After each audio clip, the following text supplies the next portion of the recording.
समान अध्ययन GK GS महारिवीजन के अंतर्गत आप सभी मेरे साथ 6 सब्जेक्ट का महारिवीजन करेंगे एक ही क्लास में। 6 सब्जेक्ट, अलग अलग 6 टॉपिक। ये मोस्ट इंपॉर्टेंट टॉपिक होंगे, परीक्षा में आने वाले टॉपिक होंगे, आपके एग्जाम में पूछे जाने वाले टॉपिक होंगे। इसलिए आप सभी लोग साथ साथ नोट्स बनाते जाइएगा। इसका एक बार रिवीजन आप स्वयं से भी कर लीजिएगा। बाकी ये क्लास मैं बहुत फास्ट लेके चलूंगा क्योंकि ये रिवीजन क्लास है और मैं गारंटी देता हूं कि जो मैं पढ़ा रहा हूं परीक्षा के दृष्टिकोण से मोस्ट इंपॉर्टेंट है।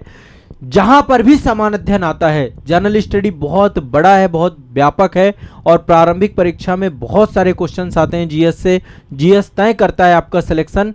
तो आप सभी के लिए ये क्लास रामबाण है और मैं आप सभी को करंट अफेयर्स आपके दिमाग में बैठा दूंगा, भर दूंगा। ये मेरी आप सभी के प्रति प्रतिबद्धता है, कमिटमेंट है। ठीक है, तो चलिए शुरुआत करते हैं पर्यावरण से। 6 सब्जेक्ट होंगे, पर्यावरण, संविधान, भारत का इतिहास जिसमें प्राचीन भारत का टॉपिक एक लेंगे, भारतीय अर्थव्यवस्था, भूगोल और सामान्य विज्ञान, है ना, उसमें बायो वाला एक टॉपिक ले लेंगे। तो इस तरीके से 6 रैंडम टॉपिक होंगे। टॉपिक बहुत इंटरेस्टिंग होंगे, एग्जाम के लिए इंपॉर्टेंट होंगे, तो इस हिसाब से आपको इन टॉपिक का इंपॉर्टेंस पता चलेगा। तो चलिए देखिए, पर्यावरण में एक चीज जो पूछा जाता है, बहुत ज्यादा क्वेश्चन आते हैं, वो आते हैं पर्यावरण दिवस से। क्वेश्चन बहुत आते हैं पर्यावरण को लेकर। कुछ महत्वपूर्ण दिवस हैं जिनसे क्वेश्चन पूछता है। तो आज के सेशन में मैं कुछ आपको महत्वपूर्ण पर्यावरण दिवस याद कराऊंगा।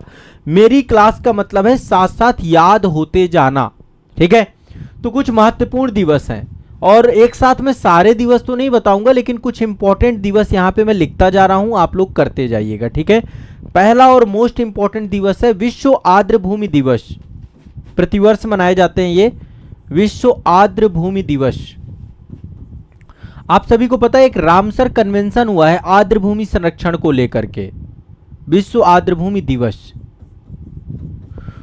और ये रामसर कन्वेंशन 2 फरवरी 1971 को हुआ था। तो हर 2 फरवरी को, रामसर एक जगह है ईरान में, ठीक है, हर 2 फरवरी को विश्व आर्द्र भूमि दिवस मनाया जाता है। ये क्वेश्चन कई बार पूछा जा चुका है, इसलिए अपने दिमाग में बैठा लीजिए, इससे क्वेश्चन पूछा जाएगा आपका। विश्व आर्द्र भूमि दिवस, ठीक है, क्लियर है, स्पष्ट है। 2 फरवरी को विश्व आर्द्र भूमि दिवस मनाया जाता है। अगला जो बहुत इंपॉर्टेंट है, विश्व ओजोन दिवस। मतलब मुझे लगता है हर एक एग्जाम में ये जरूर पूछता है। विश्व, इसके लिए कौन सा जुड़ा हुआ है, रामसर कन्वेंशन। ठीक है, भारत की टोटल अभी रामसर को लेकर के 85 स्थल हो चुके हैं, 85 स्थल हो चुके हैं, हर बढ़ते रहते हैं ये स्थल। अभी 85 स्थल है रामसर स्थल के तौर पे। विश्व ओजोन दिवस, रट जाना है, बिल्कुल आएगा ये क्वेश्चन। समान अध्ययन में पर्यावरण दिवस में ये क्वेश्चन आता है। 16 सितंबर, हर 16 सितंबर को विश्व ओजोन दिवस मनाया जाता है। हर 16 सितंबर को विश्व ओजोन दिवस मनाया जाता है। अब इसके बाद एक दिवस है विश्व पर्यावरण दिवस। आप सभी जानते हैं विश्व पर्यावरण दिवस 5 जून को मनाया जाता है। हर 5 जून को विश्व पर्यावरण दिवस मनाया जाता है। विश्व पर्यावरण दिवस 5 जून को मनाया जाता है। एक है आपका पृथ्वी दिवस। पृथ्वी दिवस 22 अप्रैल को मनाया जाता है। अर्थ आवर, पृथ्वी दिवस 22 अप्रैल को। अच्छा, इस दिन क्या होता है, इस दिन पूरे घरों की 1 घंटे के लिए लाइट भी बंद करने की बात कही जाती है कि 1 घंटे के लिए एक निर्धारित समय पर सभी लोग पूरी पृथ्वी को संरक्षित करने के लिए पृथ्वी में। देखो, ये सब दिवस मनाने के पीछे का कारण यही है कि पर्यावरण के प्रति हमारी संवेदनशीलता बढ़ सके, हम पर्यावरण के प्रति संवेदनशील हो सके, है ना। ये सारे उद्देश्यों से ये पूरा का पूरी सारी चीजें मनाई जाती हैं आपकी। ठीक है, तो एक तो आपको ये याद कर लेना है। ये 4 दिवस हो गए, विश्व आर्द्र भूमि दिवस, विश्व ओजोन दिवस, पर्यावरण दिवस और पृथ्वी दिवस 22 अप्रैल। अब कुछ दिवस की लिस्ट यहां पे मैं और करवा रहा हूं आप लोगों को, जो आप याद करेंगे। अगला है विश्व वन्य जीव दिवस। विश्व वन्य जीव दिवस मनाया जाता है 3 मार्च को। विश्व वन्य जीव दिवस 3 मार्च को। विश्व वन्य जीव दिवस 3 मार्च को। विश्व वन्य जीव दिवस 3 मार्च को। अगला है विश्व वानिकी दिवस। वानिकी दिवस है 21 मार्च को, विश्व वानिकी दिवस 21 मार्च को, विश्व वानिकी दिवस 21 मार्च को। अगला है विश्व जल दिवस, विश्व जल दिवस, इसको विश्व जल संरक्षण दिवस भी कहते हैं, जल संरक्षण दिवस। ये आपका है 22 मार्च को, विश्व जल संरक्षण दिवस 22 मार्च को, विश्व जल संरक्षण दिवस 22 मार्च को। अगला है विश्व पृथ्वी दिवस, अभी ही मैंने आपको बताया 22 अप्रैल को विश्व पृथ्वी दिवस मनाया जाता है। ये एक आपका मोस्ट इंपॉर्टेंट है, कई बार पूछा जाता है पीसीएस एग्जाम में। अंतरराष्ट्रीय जैव विविधता दिवस, अंतरराष्ट्रीय जैव विविधता दिवस, ये क्वेश्चन कई बार पूछा जाता है। यह है 22 मई को, 22 मई, 22 मई जैव विविधता दिवस। 22 मई को पर्यावरण दिवस अभी हमने डिस्कस किया, 5 जून को मनाया जाता है। विश्व जनसंख्या दिवस, विश्व जनसंख्या दिवस। अच्छा चलो एक थोड़ा सा यहां पे एक चीज और ऐड कर दे रहा हूं। एक प्रोग्राम किया जाता है सरकार के द्वारा, पूरा एक सप्ताह मनाया जाता है जिसको हम बोलते हैं वन महोत्सव। वन महोत्सव, वन महोत्सव हमेशा मनाया जाएगा जुलाई का पहला सप्ताह, जुलाई महीने का पहला सप्ताह वन महोत्सव के तौर पे मनाया जाता है। और इस समय पे भारत के जितने भी मतलब राज्य हैं, आमतौर पे सभी के सभी राज्यों के द्वारा वृक्षारोपण बड़े स्तर पर किया जाता है। क्या किया जाता है? वन विभाग के द्वारा वृक्षारोपण बड़े स्तर पर किया जाता है। और वृक्षारोपण आपका जो है वन महोत्सव के टाइम पीरियड पे पृथ्वी पे वृक्षावरण को बढ़ावा देता है। अभी प्रधानमंत्री जी ने एक बहुत अच्छा इनिशिएटिव लिया है, एक पेड़ मां के नाम। आप लोगों ने लगाया कि नहीं लगाया? सभी को पेड़ जरूर लगाना है। मैंने अभी 50 पेड़ लगाए थे इस टाइम पीरियड पे यहाँ पर। अभी तक टोटल मैं 10 लाख पेड़ लगवा चुका हूँ, 10 लाख वृक्षारोपण करवा चुका हूँ। एक पेड़ माँ के नाम, 50 पेड़ मैंने स्वयं लगाए हैं। मैं आप सभी से आग्रह करता हूं कि आप सभी लोग भी इस अभियान से जरूर जुड़िए और एक पेड़ मां के नाम अभियान में एक अच्छा पेड़ लगाइए और उसकी सेवा भी कीजिए। मतलब वो पेड़ केवल लगाने भर से नहीं होगा, उसकी पर्टिकुलर आपको सेवा भी करनी है, ठीक है, उसकी सेवा भी करनी है। अच्छा 10 लाख जो वृक्षारोपण की मैं बात कर रहा हूं वो अभी तक का रिकॉर्ड है, अभी तक का। मतलब कोविड के टाइम से स्टार्ट किया था हमने, कोविड के पहले से स्टार्ट किया था 2018 से वृक्षारोपण करवाना। और हर बार वन महोत्सव पर कभी हमने 2 लाख का टारगेट लिया, कभी 3 लाख का टारगेट लिया, 4 लाख का टारगेट लिया और कंटिन्यूअस वृक्षारोपण हमने करवाया है। गाजियाबाद में चूंकि संस्था है तो यहाँ की कई सारी सोसाइटीज़ हैं जहाँ पर एक एक साथ हमने 20-20, 30-30 हज़ार वृक्षारोपण लगवाया है। तो मैं हमेशा एनवायरनमेंट को प्रमोट करता हूँ। मुझे भी लगता है कि पर्यावरण पे ये हमारा उपकार है, जो हम यहाँ सांस ले रहे हैं, जो यहाँ जी रहे हैं। पृथ्वी के पास जीवन क्यों है? क्योंकि यहाँ पर एक वायुमंडल है, हम उस वायुमंडल को दूषित कर रहे हैं। हमारे क्रियाकलाप, हर व्यक्ति के ऊपर 3 वृक्षों का उपकार रहता है। 3 वृक्षों की ऑक्सीजन आपको आपके पूरे जीवन में जरूरत पड़ती है। तो मरने से पहले कम से कम आपको ये ऋण उतार के जाना चाहिए, आपको 3 वृक्ष जरूर लगाने चाहिए। तो मैं प्रमोट करता हूं हमेशा वृक्षारोपण को, आप सभी से आग्रह करता हूं कि आप 3 बढ़िया से वृक्ष लगाइए और उन वृक्षों को सेइए। कहाँ लगाएंगे? आसपास कोई पार्क हो वहाँ पे लगाइए, है ना, घर के आसपास कोई जगह है वहाँ लगाइए, यदि आपके पास कोई एग्रीकल्चर लैंड हो वहाँ लगाइए, आसपास कोई भी सोसाइटीज़ हो वहाँ पे जाके लगाइए, पर लगाइए। मुद्दा है लगाने का, विल पावर है। यदि आप लगाएंगे तो बहुत अच्छा है। अच्छा बहुत सारे लोग ऐसे भी हैं जो प्लांटिंग करते हैं, घर पे बहुत सारे गमलों में भी वृक्षारोपण करके रखते हैं। यदि वो शौक आपका है तो बहुत सारे इंडोर प्लांट आते हैं। जब आप नर्सरी वगैरह जाएंगे तो नर्सरी में आपको बहुत सारे प्लांट ऐसे भी मिलेंगे जो कि घर के अंदर भी लगाए जा सकते हैं, आप वो भी कर सकते हैं। आपके घर में छत होगी, छत पे लगाइए, पर लगाइए। मुद्दा ये है कि लगाना चाहिए आपको। तो ये कुछ मैंने क्या क्या कितने सारे बता दिए। देखिए कुछ तो मैंने ओजोन दिवस बता दिया, 16 सितंबर को मनाया जाता है। 100% क्वेश्चन पूछा जाने वाला है, कई बार पूछता है। एक आर्द्रभूमि रामसर कण में ओजोन से जुड़ा हुआ है मॉन्ट्रियल प्रोटोकॉल। पिछले सेशन में मैंने आपको बताया था 1987 में मॉन्ट्रियल प्रोटोकॉल लाया गया ओजोन संरक्षण के लिए और 1889 पे आपका मॉन्ट्रियल प्रोटोकॉल को लागू किया गया। इसके बाद आपका वन्य जीव दिवस 3 मार्च को, विश्व वानिकी दिवस 21 मार्च को, विश्व जल दिवस 22 मार्च को, विश्व पृथ्वी दिवस 22 अप्रैल को, अंतर्राष्ट्रीय जैव विविधता दिवस 22 मई को, विश्व पर्यावरण दिवस 5 जून को, विश्व जनसंख्या दिवस 11 जुलाई को। विश्व जनसंख्या दिवस कब मनाया जाता है? 11 जुलाई को। विश्व प्रकृति दिवस 3 अक्टूबर को। 3 अक्टूबर को। विश्व प्रकृति दिवस 3 अक्टूबर को मनाया जाता है। विश्व प्रकृति दिवस 3 अक्टूबर को मनाया जाता है। विश्व प्रकृति दिवस 3 अक्टूबर को मनाया जाता है। और विश्व ऊर्जा संरक्षण दिवस 14 नवंबर को मनाया जाता है। बस इतने अभी याद रखते हैं, इसके बाद फिर मैं और इनकी संख्या बढ़ाऊंगा। तो फिर से एक बार देख लीजिए, लास्ट रिवीजन करा रहा हूं। विश्व आर्द्रभूमि दिवस 2 फरवरी, विश्व ओजोन दिवस 16 सितंबर, विश्व पर्यावरण दिवस 5 जून, पृथ्वी दिवस 22 अप्रैल। ठीक है। वन्य जीव दिवस 3 मार्च, विश्व वानिकी दिवस 21 मार्च, विश्व जल संरक्षण दिवस 22 मार्च, पृथ्वी दिवस 22 अप्रैल, अंतर्राष्ट्रीय जैव विविधता दिवस 22 मई, पर्यावरण दिवस 5 जून और विश्व जनसंख्या दिवस 11 जुलाई, विश्व प्रकृति दिवस 3 अक्टूबर और विश्व ऊर्जा संरक्षण दिवस 14 नवंबर। पर्यावरण संरक्षण के लिए मैंने एक इनिशिएटिव चलाया था, #ग्रीन। #ग्रीन कभी आप सर्च करिएगा, बहुत सारे वीडियोस आपको मेरे मिल जाएंगे। आज़ाद फाउंडेशन का हमारा यूट्यूब चैनल है ना। और साथ में आप लोगों के द्वारा बहुत सहयोग किया गया #ग्रीन में। एक एक बच्चे ने 101, 101, 100 पेड़ लगाए थे #ग्रीन इनिशिएटिव के अंतर्गत। तो आप लोग जरूर लगाया करिए। ठीक है, क्लियर, स्पष्ट है। चलो आगे बढ़ते हैं, अगले उसमें चलते हैं, अगले सब्जेक्ट में चलते हैं। अगला सब्जेक्ट है आपका पॉलिटी। अब अगला ले लेते हैं पॉलिटी। सब्जेक्ट बदलता जाएगा, महारिवीजन की यही विशेषता है। यहां पे सब्जेक्ट बदलता जाएगा, टॉपिक बदलता जाएगा। आपको कभी भी इस क्लास को करने में बोरियत महसूस नहीं होगी। आपको जो फैक्ट हैं उनसे डर महसूस नहीं होगा। यहाँ पे रैंडम टॉपिक आप पढ़ेंगे। तो इंडियन कॉन्स्टिट्यूशन में मैंने लिया था संविधान के स्रोत।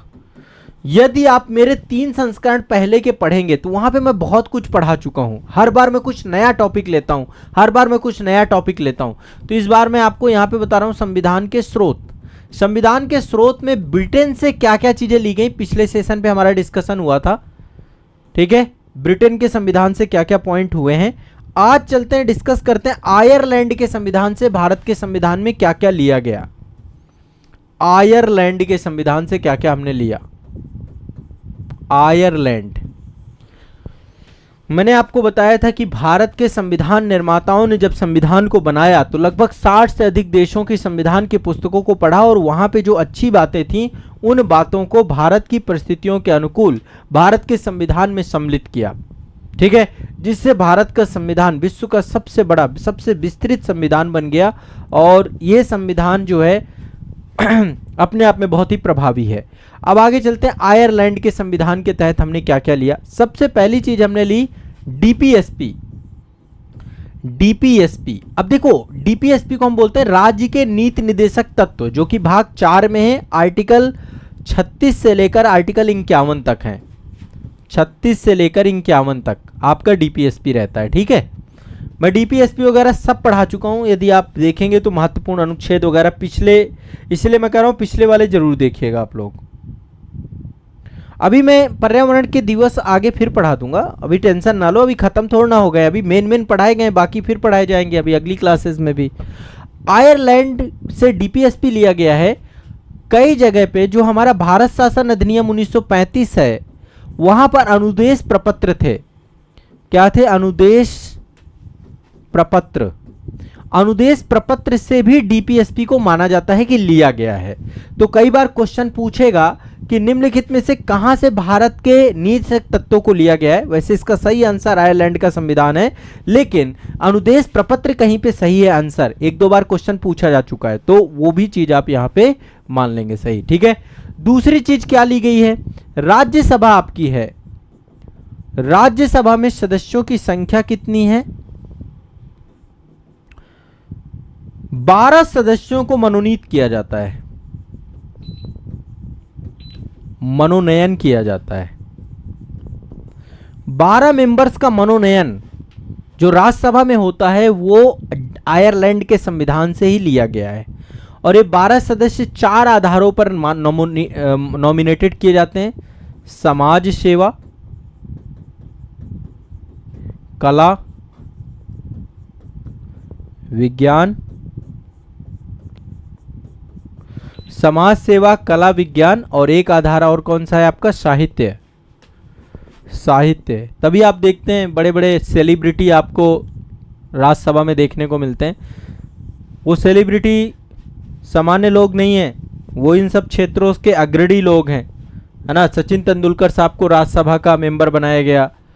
सचिन तेंदुलकर साहब ही नहीं, बहुत सारे ऐसे लोग हैं, जैसे सुधा मूर्ति जी का नाम आप जानते होंगे। मैं बहुत बड़ा फ़ैन हूँ सुधा मूर्ति जी का। इन्फोसिस की एक तरीके से नारायण मूर्ति जी की लाइफलाइन है, उनकी धर्मपत्नी जी हैं, और उन्होंने जिस तरीके से इन्फोसिस को बढ़ाने में योगदान दिया है, और जिस तरीके से उनकी एजुकेशन, उनका जीवन, बहुत सादा जीवन जीती हैं। कभी आप उनको देखिएगा, बहुत सादा जीवन, सिंपल साड़ी में। उनके दामाद रहे ऋषि सुनक, ब्रिटेन के जो प्रधानमंत्री उनके दामाद हैं। फिर आप उनको, मतलब उनकी लाइफ स्टाइल के बारे में कभी सुनिएगा, इतना सामान्य जीवन जिया है उन्होंने। और नारायण मूर्ति साहब भी बहुत शानदार हैं, इन्फोसिस के जो फाउंडर हैं, उनका भी जीवन कभी सुनिए, आपको बहुत एनर्जी मिलेगी। ऐसे लोगों को सुना करिए। आप लोग रील्स देखते रहते हो, आप जो भारत के प्रेरणा स्रोत हैं, कभी उनको भी सुना करिए, है ना। कभी आप नारायण मूर्ति के बारे में पढ़िए, कभी आप सुधा मूर्ति जी के बारे में पढ़िए, कभी आप एलन मस्क के बारे में पढ़िए, कभी आप डॉक्टर कलाम के बारे में पढ़िए। मैंने आप लोगों को बहुत पहले एक रिकमेंड किया था कि गुलजार की आवाज़ में डॉक्टर कलाम साहब की एक छोटी सी डॉक्यूमेंट्री है, वो यूट्यूब में अपलोड है। आप सर्च करेंगे डॉक्टर कलाम साहब की डॉक्यूमेंट्री बाय गुलजार, तो आपको खुल के आ जाएगी, कभी सुनिए उनको। जब आप इन बड़े बड़े लोगों को सुनेंगे ना, और इनके जीवन के संघर्षों को देखेंगे, तो आपके ब्रेन में सीडिंग होगी, और आप अपने लाइफ में बहुत कुछ हासिल करेंगे, बहुत कुछ हासिल करेंगे। तो यूट्यूब में बहुत सारी अच्छी चीज़ें सीखने को भी हैं, बहुत अच्छी अच्छी सीखने को हैं, आप उनको भी देखिए। बहुत सारी केस स्टडीज़ आपको मिल जाएंगी। आप धीरूभाई अंबानी के बारे में सुनिए, आनंद महिंद्रा के बारे में सुनिए आप, है ना। राधा कृष्ण दमानी के बारे में सुनिए, शिव नाडर के बारे में समझिए। भारत के सबसे बड़े दानवीर है शिव नाडर, SCL के मालिक हैं, है ना। बहुत सारे लोग हैं जिनके बारे में, पेप्सिको की इंदिरा नूई हैं, उनके बारे में जानिए, इनके बारे में जानिए, ताकि आपको पता चलेगा कि इतना बड़ा भारत। रतन टाटा जी के बारे में, रतन टाटा जी के पीछे का जो पूरा का पूरा इतिहास है, चाहे वो JRD टाटा हो, जमशेदजी टाटा हो, इन सब के बारे में जानिए। ये भी आप जरूर से जरूर इनको भी पढ़िए, ताकि आपके लाइफ में कुछ चेंजेस आए। तो आयरलैंड के संविधान से DPSP भी लिया गया, और राज्यसभा के 12 मेंबर का मनोनयन यहीं से लिया गया। ये भी रट लेना, इससे भी क्वेश्चन आता है, कौन कौन से आधार पे कौन कौन चीजें होती हैं। और क्या क्या लिया गया, राष्ट्रपति का निर्वाचक मंडल। राष्ट्रपति, हमारे देश में भारत के राष्ट्रपति का चुनाव कैसा होता है, निर्वाचक मंडल, अप्रत्यक्ष तरीके से होता है। भारत के राष्ट्रपति कैसे चुने जाते हैं, अप्रत्यक्ष तरीके से। अप्रत्यक्ष तरीके से भारत के राष्ट्रपति चुने जाते हैं, इनडायरेक्ट तरीके से। कैसे चुने जाते हैं, इनडायरेक्ट तरीके से। कौन चुनता है इनको, संसद के दोनों सदनों के निर्वाचित सदस्य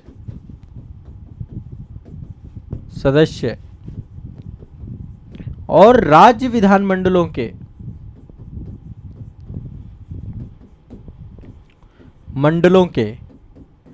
निर्वाचित सदस्य। तो संसद के दोनों सदनों के निर्वाचित सदस्य और राज्य विधानमंडलों के निर्वाचित सदस्य, ये रट लेना है आप लोगों को। राष्ट्रपति के निर्वाचक मंडल पे पाए जाते हैं ये। नमन कुमार जी कह रहे हैं सर आप कितने पॉजिटिव रहते हैं। जब आपका एसोसिएशन अच्छे लोगों के साथ हो जाएगा, आप स्वयं पॉजिटिव रहने लग जाएंगे। अच्छी किताबें पढ़िए और अपने काम पे मग्न रहिए। आप स्टूडेंट हैं, आपका सिर्फ एक उद्देश्य है पढ़ना, आपका सिर्फ एक उद्देश्य है पढ़ना। अपने काम के प्रति ईमानदार रहिए, समर्पित रहिए, फिर आपको कोई नहीं रोक पाएगा। आप अपने जीवन में सफल हो जाएंगे। सफल होने के लिए बहुत कुछ नहीं करना है, सफल होने के लिए सही रास्ते पर चलना है, वो है ईमानदारी का रास्ता। ईमानदारी का मतलब होता है जो कुछ भी आप कर रहे हैं उसके प्रति आप कितने सत्य हैं, कितने सही हैं। कई बार क्या होता है, बहुत सारे लोग अफवाह फैलाते हैं, मैं IAS की तैयारी कर रहा हूँ। IAS की तैयारी करने बोलने में बहुत आसान लगता है, लेकिन उस तैयारी के लिए जो डेडिकेशन चाहिए, उसके लिए जो समर्पण चाहिए, क्या वो आप दे रहे हैं? क्या आप रेगुलर हैं? क्या आप कंटिन्यूअस हैं? क्या आप पर डे 10 से 12 घंटे का टाइम दे रहे हैं? क्या आपके दिमाग में केवल IAS जैसा एग्जाम चल रहा है? क्या आप आंसर राइटिंग कर रहे हैं? क्या आप करंट अफेयर्स पढ़ रहे हैं? क्या आप उस लेवल को समझ रहे हैं? PCS की तैयारी कर रहा हूं, बाहर अफवाह फैलाना आपको तोड़ देगा। और यदि आप अपने काम के प्रति समय, फिर आप बहुत पॉजिटिव हो जाएंगे, आपके मन बिल्कुल शांत हो जाएगा, आपके मन में सकारात्मकता आ जाएगी। और अच्छे लोगों का एसोसिएशन रखिए। अच्छे लोगों का मतलब ये नहीं कह रहा हूं कि आप 500 लोगों के जत्थे पर रहिए, नहीं, आप अच्छी किताबें पढ़िए। आप डॉक्टर कलाम को पढ़ेंगे कभी आप निराश होंगे ही नहीं, है ना।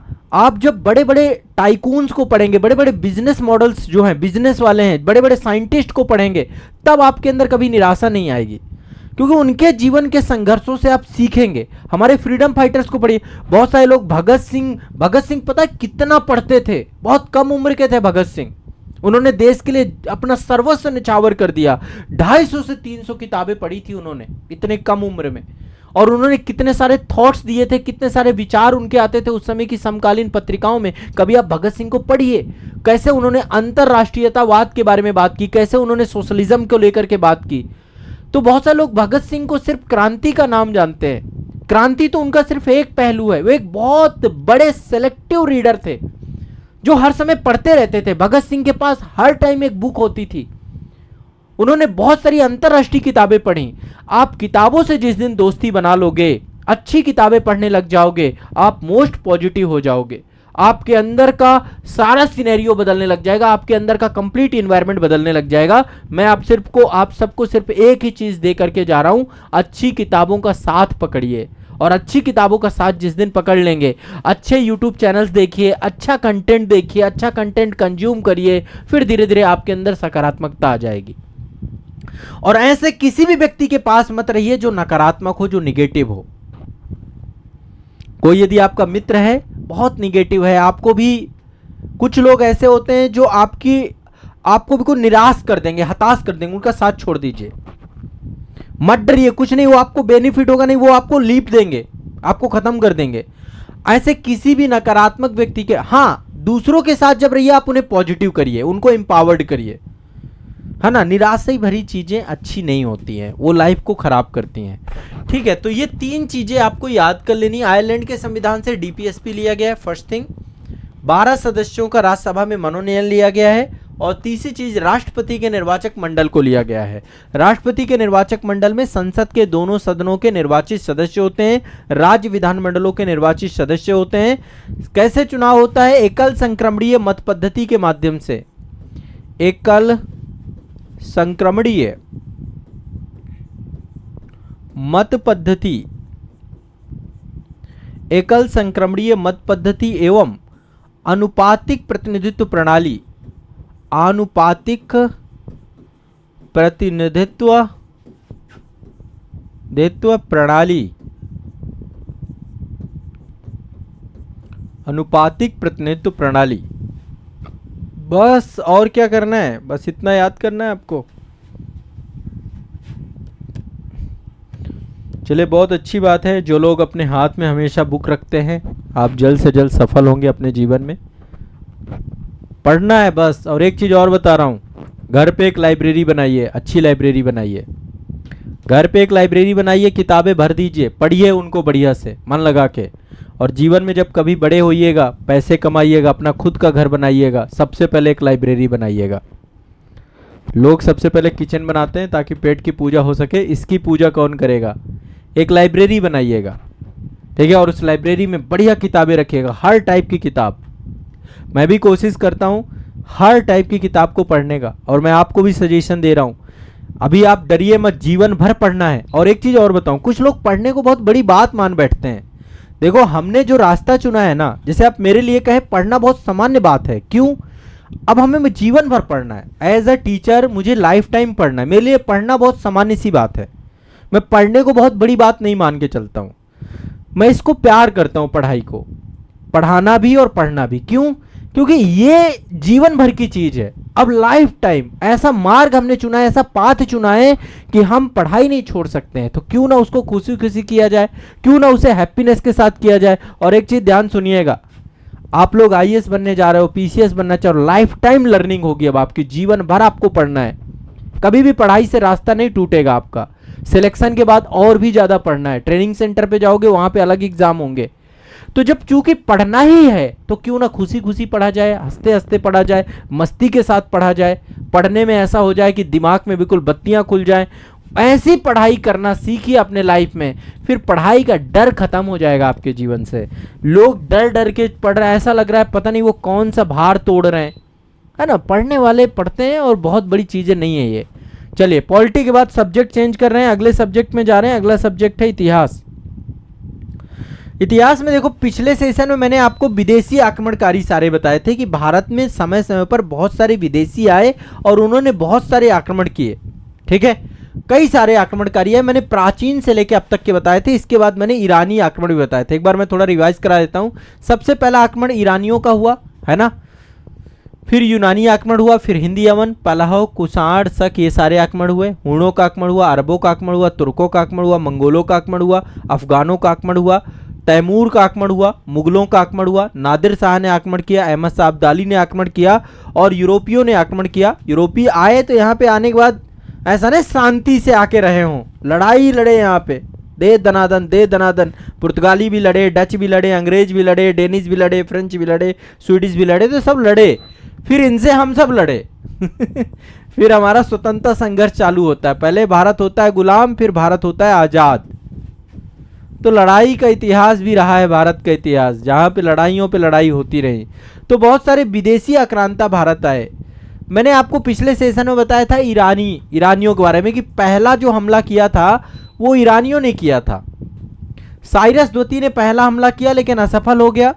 फिर उसके बाद डेरियस प्रथम आया, दारा प्रथम आया, उसने हमला किया और डेरियस प्रथम का पहला सफल हमला माना जाता है। डेरियस प्रथम भारत में आया और उसने पहला सफल हमला किया।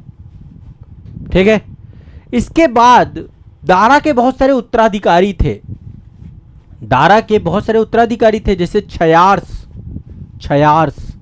जैसे जरकीस, है ना। कई सारे नाम हैं इनके, जरकीस प्रथम, जरकीस तृतीय, दारा तृतीय, ये सारे साम्राज्य हखमनी साम्राज्य से जुड़े रहे ये सारे के सारे।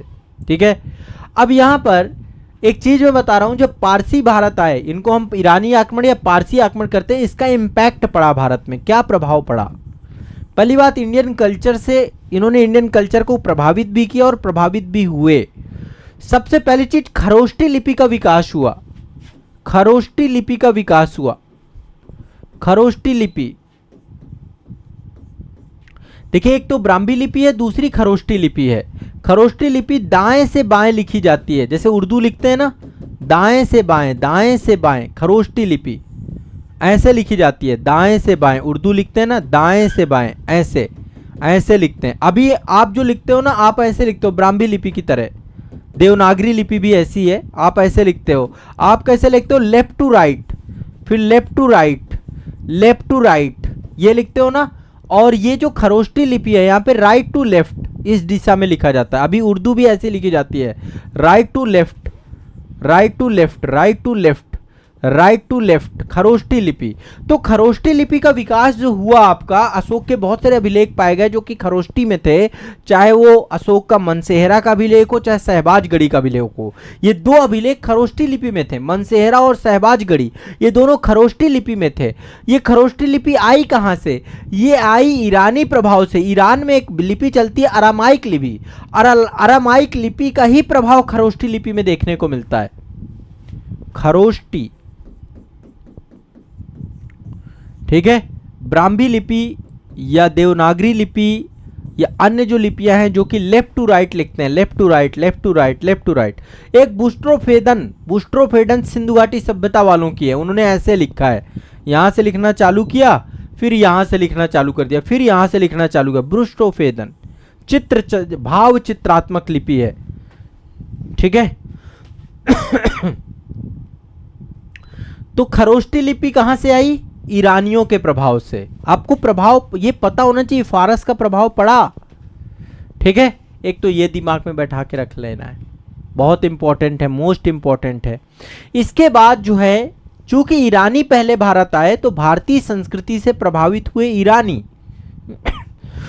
और उन्होंने वो जहां जहां गए ईरानी, उन्होंने भारतीय संस्कृति को फैलाने का काम किया। बहुत सारे विद्वान भी भारत आए, जैसे स्काईलैक्स आया था, स्काईलैक्स, इसका भारत आगमन हुआ था दारा के टाइम पीरियड पे, दारा प्रथम के टाइम पीरियड पे। दारा प्रथम के बाद जो है आपका भारत में आगमन हुआ किसका? स्काईलैक्स की अध्यक्षता में दारा प्रथम ने, दारा प्रथम का सेना अध्यक्ष था स्काईलैक्स, ठीक है। स्काईलैक्स, स्काईलैंड नहीं है भाई, स्काईलैक्स है, थोड़ा सा यहाँ पे गड़बड़ लिखा है। स्काईलैक्स जो है ये सेनापति था और सिंधु नदी के मार्ग को पता लगाने के लिए ये भारत आया था, ठीक है। तो दारा के टाइम पीरियड पे भारत पहुंचा ये, ठीक है, भारत आया। और स्काईलैक्स जब आया तो उसने भारत के इतिहास के बारे में बहुत सारी चीजें लिखी हैं। इसके अलावा खरोष्टी लिपि के विकास के साथ साथ यहाँ पर बहुत सारी नई प्रथाओं का भी जन्म हुआ। जो प्रथाएं भारत में नहीं थी वो ईरान से आई भारत में, ठीक है। तो कई सारी चीजें ईरान से प्रभावित हुई। इसके बाद एक नया हमला होता है भारत में, यूनानी हमला, विश्व विजेता सिकंदर का हमला, यूनानी हमला, अलेक्जेंडर का हमला। सिकंदर ने भारत पे हमला किया, सिकंदर महान भारत पहुंचा। यहां पे मैं एक मानचित्र दिखाऊंगा, जिस मानचित्र में देखिए सिकंदर यहां था, यूनान में था। ये जगह है आपकी इजिप्ट, इसको ग्रीस बोलते हैं, है ना। ये भूमध्य सागर है यहाँ पे, तो यहाँ पे आपका ये ग्रीस एक जगह है, ठीक है। लाल सागर है, भूमध्य सागर के ऊपर ही यहाँ पे आपका एक जगह है ग्रीस, इजिप्ट। यहाँ से ये चलना प्रारंभ करता है और यहाँ से चलते चलते इस वाले मानचित्र में आप देख लीजिए सिकंदर का मार्ग यहाँ पे दिखाया गया है आपका। तो सिकंदर जो है यहाँ से कंधार पहुँचा, कंधार से गजनी पहुँचा, काबुल पहुँचा, ठीक है। और फिर इसके बाद ये यहाँ से तक्षशिला पहुँचा। तक्षशिला में यहीं पे अंभी का साम्राज्य था, यहीं पे पोरस का साम्राज्य था। 2 युद्ध लड़े इसने यहाँ पर, ठीक है। और इसके बाद फिर वापस लौट गया, इधर से वापस लौट गया, सिंधु नदी के सहारे होते होते होते होते यहाँ से वापस लौट गया, ठीक है। तो आया दूसरे रास्ते से, गया दूसरे रास्ते से, सेम रास्ते से वापस नहीं लौटा, ठीक है। सिकंदर का मार्ग यहाँ पे दिखाया गया है। सिकंदर काबुल वाले रास्ते से आया और पाटल वाले रास्ते से, लासबेला वाले रास्ते से वापस लौट गया, ठीक है। और उसका जो सेनापति था नियारकस, वो जल मार्ग द्वारा भारत से वापस गया। तो सिकंदर भारत आया है। सिकंदर की कई सारे नाम, कई सारी उपाधियां देखने को मिलती हैं, जैसे अलेक्जेंडर। अलेक्जेंडर आप लोगों ने सुना होगा, सिकंदर का ही एक नाम है। अलेक्जेंडर तृतीय बोलते थे इसको, अलेक्जेंडर तृतीय। इससे पहले 2 अलेक्जेंडर और हो चुके थे। तो सिकंदर, अलेक्जेंडर तृतीय, अलेक्जेंडर मेसिडोनियन, क्या बोलते थे? मेसिडोनियन। अलेक्जेंडर द ग्रेट, क्या बोलते हैं? Alexander the great. इसके पिता का नाम फिलिप द्वितीय था, फिलिप द्वितीय। और एक जगह थी मैसिडोनिया, यूनान में ही एक जगह थी मैसिडोनिया, वहां पर था ये। इसकी माता का नाम था ओलंपियस। एक मूवी है, यदि आप देखिएगा अलेक्जेंडर के नाम से, एक हॉलीवुड की मूवी है, हिंदी में भी मिल जाएगी, आप एक बार उसको देखिएगा। इसकी मृत्यु होती है 323, भारत आता है 326 बीसी में, और इसकी मृत्यु हो जाती है 323 बीसी में। कहां होती है? बेबीलोन में। एक जगह है बेबीलोन, बेबीलोन, वहां पर इसका निधन हो जाता है सिकंदर का, ठीक है। अब हाँ, सिकंदर सानी की उपाधि आपका अलाउद्दीन खिलजी था ना, अलाउद्दीन खिलजी स्वयं को सिकंदर की तरह सिकंदर सानी की उपाधि ली थी अलाउद्दीन खिलजी ने। वो भी चाहता था, विश्व विजेता का सपना लिए बैठा था, वो भी महत्वाकांक्षी था। सिकंदर के गुरु का नाम अरस्तु है, ठीक है। सिकंदर के गुरु का नाम अरस्तु है। और यूनान का, यूनान में एक जगह है मकदूनिया, मकदूनिया का शासक 336 बीसी में सिकंदर बनता है। 336 बीसी में, बहुत ज्यादा उम्र नहीं थी इसकी। इसके 10 साल बाद 326 बीसी में इसने हमला किया भारत में। उस समय यहां पर भारत में नंद साम्राज्य का शासन चल रहा था। नंद साम्राज्य मगध साम्राज्य में शासक था, मगध क्षेत्र में नंद साम्राज्य का शासन था। उस समय चंद्रगुप्त मौर्य राजा नहीं बना था, चंद्रगुप्त मौर्य भारत में राजा नहीं बना था, ठीक है। तो ये आपको दिमाग में बैठा रखिएगा। एक युद्ध हुआ था आरबेला का युद्ध, अब मैंने आपको इससे पहले बताया कि ईरान वाले क्षेत्र में हाखामनी साम्राज्य के शासक थे। हाखामनी साम्राज्य के शासक कहां थे? ईरान वाले क्षेत्र में, ठीक है। और यूनान वाले क्षेत्र में ये थे आपके ईरान में। ईरान मानचित्र में देख लेना। आप लोगों को एक काम और करना है, ग्रीस और यूनान को भी आपको देखना है मानचित्र में। तो यूनान वाले क्षेत्र में कौन सा साम्राज्य था आपका? यहाँ पे सिकंदर का शासन हुआ करता था, ठीक है। तो यहाँ पे सिकंदर का शासन, सिकंदर महान था यहाँ पे। तो सिकंदर ने हमला कर दिया ईरान के शासक के ऊपर और एक युद्ध था आरबेला का युद्ध। आरबेला का युद्ध कब हुआ? 331 बीसी में। और उसने ईरान पे कब्जा कर लिया। जब ईरान पे कब्जा किया तो ईरान का ऑलरेडी भारत पे हमला ईरान के शासक कर चुके थे।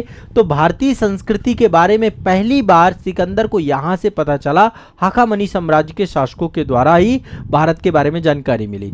326 एडी में वो बसंत के काल पीरियड पे, इस समय भारत में मगध साम्राज्य में घनानंद का शासन था। भारत पे हमला किया उसने, है ना।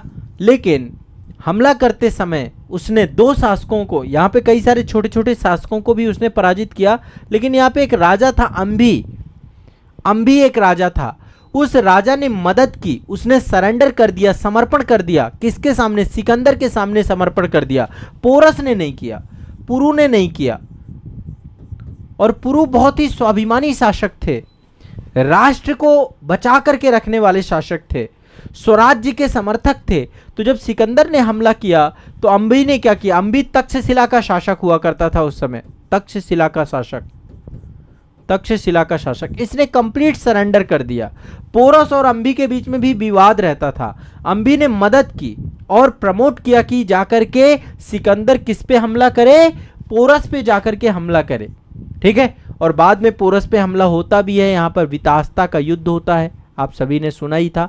यहाँ पे पोरस के साथ, पोरस जो था केकय राज्य का शासक था। केकय राज्य का शासक था। क्या नाम था?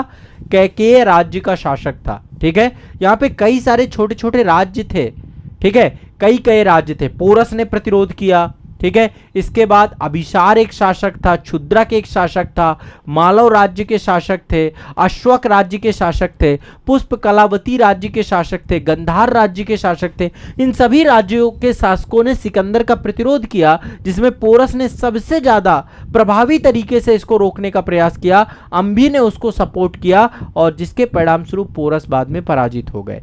कई जगह पे ऐसा भी मिलता है कि सिकंदर हार गया था, कई जगह पे ऐसे विवरण भी मिलते हैं। लेकिन अंतिम समय में उसने जो है पोरस को पराजित कर दिया। बाद में पोरस के युद्ध कौशल से बहुत ज्यादा प्रभावित हुआ सिकंदर और उसको पूरा साम्राज्य वापस करके लौट गया। अपना यहाँ पे जो है सेनापति भी तैनात करके गया वो, ठीक है।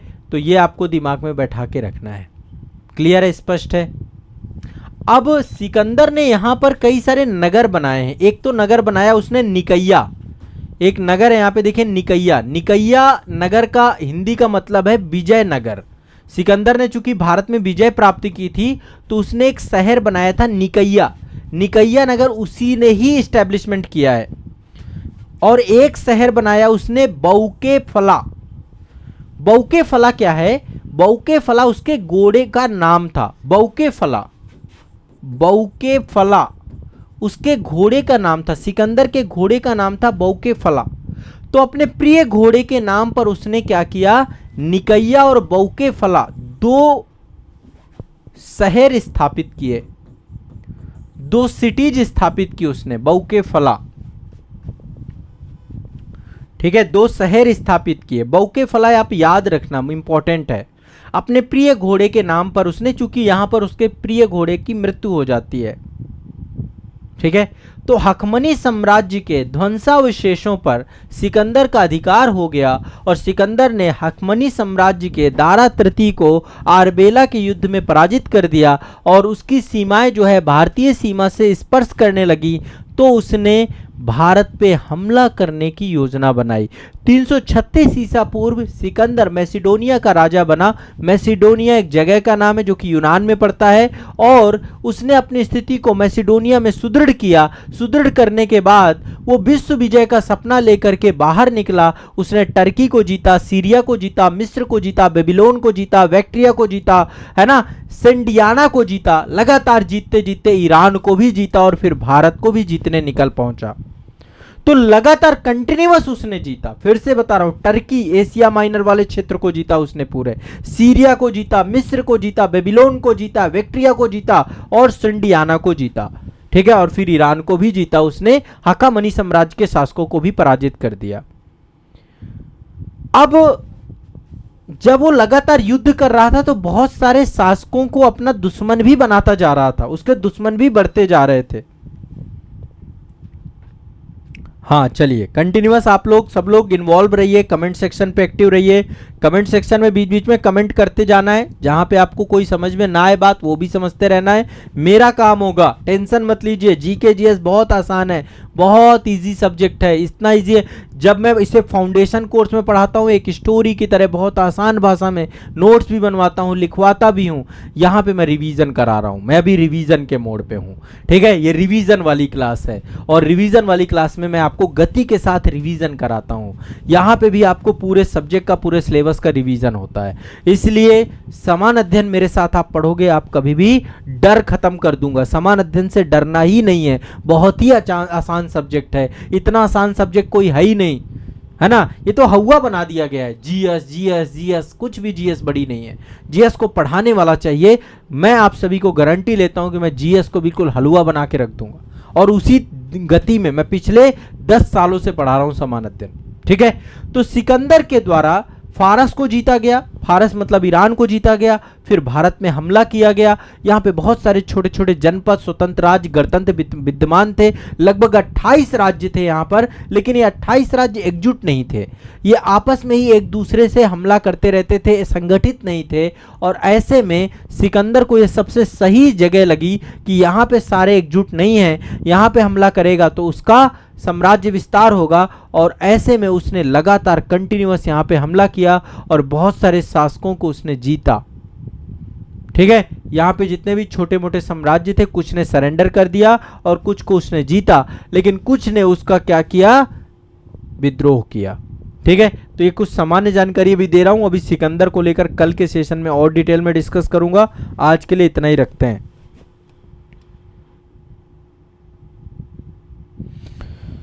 हाँ, विपिन जी कह रहे हैं सर बिल्कुल मैं डिजिटल बोर्ड पे बिल्कुल मैपिंग के साथ चीज़ें जितना भी हो सकता है आप लोगों को पढ़ाता हूँ। आप में से जितने लोग मेरे साथ जुड़े हुए हैं, कंटिन्यूअस पढ़ रहे हैं, आपको पता ही है। अच्छा, सिकंदर ब्यास नदी के आगे नहीं बढ़ पाया। ब्यास नदी हिमाचल प्रदेश की प्रमुख नदी है और बहुत ही विकराल नदी है। उसकी सेना का ब्यास नदी को पार करने से हतोत्साहित हो गई। तो ब्यास नदी का बहुत ऐतिहासिक महत्व है। ब्यास नदी को पार कर लेता तो फिर मगध साम्राज्य की सीमाओं पे भी खतरा मंडराने लग जाता सिकंदर का। वहीं से फिर वो वापस लौट गया। ठीक है, ये आपको दिमाग में बैठाना है। चलिए अब अगले टॉपिक पे चलते हैं। अगला टॉपिक है भारत का भूगोल। मुझे बताओ, ये जो टॉपिक बदल रहे हैं इसमें आपको कोई समस्या तो नहीं है? चीजें समझ में आ रही हैं आप लोगों को? मैं टॉपिक बदल क्यों रहा हूं? क्योंकि एक साथ 6 सब्जेक्ट का रिवीजन करा रहा हूं। आप सभी के 6 सब्जेक्ट का रिवीजन है। समान अध्ययन के इतने बड़े विषय वस्तु को आप सभी मेरे साथ पढ़ रहे हैं। कोई दिक्कत तो नहीं है किसी को? कोई समस्या तो नहीं है? अब फिर से एक नए टॉपिक पे प्रवेश कर गए आप मेरे साथ। फिर से एक नए टॉपिक पे प्रवेश कर गए। अगेन हम एक नए टॉपिक की तरफ आ गए।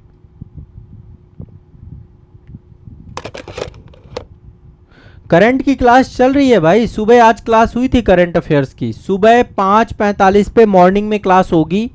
यदि आप क्लास नहीं कर पाते हो तो प्लेलिस्ट अवेलेबल है आप सभी के लिए। आप लोग जाइए, प्लेलिस्ट पे क्लास लगी हुई है, वहां पे जाके देखिए। अब देखिए, मैंने आपको पिछले सेशन में तटीय मैदानों के बारे में बताया था। तटीय मैदानों की लिस्ट आप लोगों को बताई थी। तटीय मैदान भी मैंने आपको सारे बताए थे कि कौन से तट को क्या क्या कहते हैं। एक बार देख लीजिए और अगेन। ठीक है, देखिए, उड़ीसा वाले तट को उत्कल तट कहते हैं। उड़ीसा वाले तट को क्या बोलते हैं? उत्कल तट। ठीक है। आंध्रा वाले तट को काकीनाडा तट या उत्तरी सरकार तट कहते हैं। क्या बोलते हैं? काकीनाडा तट या उत्तरी सरकार तट कहते हैं। तमिलनाडु के तट को कोरोमंडल तट कहते हैं। मालाबार तट किसको कहते हैं?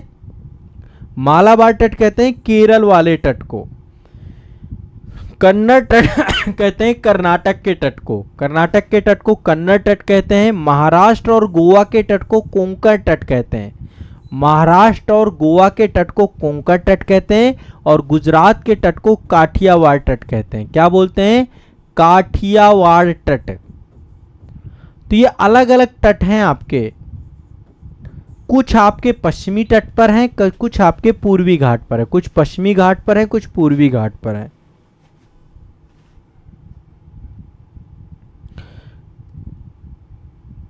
कुछ पश्चिमी घाट पर है। अच्छा, इसकी जो रिकॉर्डेड क्लासेस हैं आपको मिल जाएंगी, आपको ऐप में रिकॉर्डेड क्लासेस सारी की सारी उपलब्ध करा दी जाएंगी। आप बिल्कुल निश्चिंत रहिए, इसकी रिकॉर्डेड सेशंस भी आपको ऐप में मिलेंगे। ठीक है, सारे रिकॉर्डेड सेशंस ऐप में मिलेंगे। जो बच्चे नहीं कर पाए इससे पहले वाली क्लास ऐप में मिल जाएगी।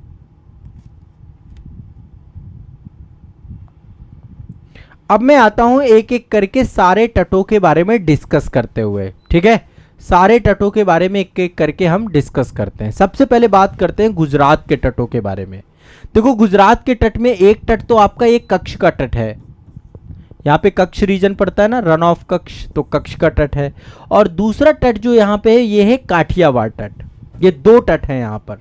ठीक है, तो गुजरात के तटवर्ती क्षेत्र को हम गुजरात का मैदानी क्षेत्र या गुजरात का तटीय क्षेत्र कहते हैं, जो कि सौराष्ट्र से लेकर सूरत तक विस्तृत है। सौराष्ट्र से लेकर सूरत तक। मैं यहाँ पे अब एक एक तट को लेंगे और एक एक तट के बारे में कुछ कुछ बातें देखेंगे। बाकी मैंने एक भारत दर्शन में भी वीडियो शूट किया है। भारत दर्शन का वीडियो बहुत मेहनत वाला वीडियो होता है, ध्यान रखिएगा।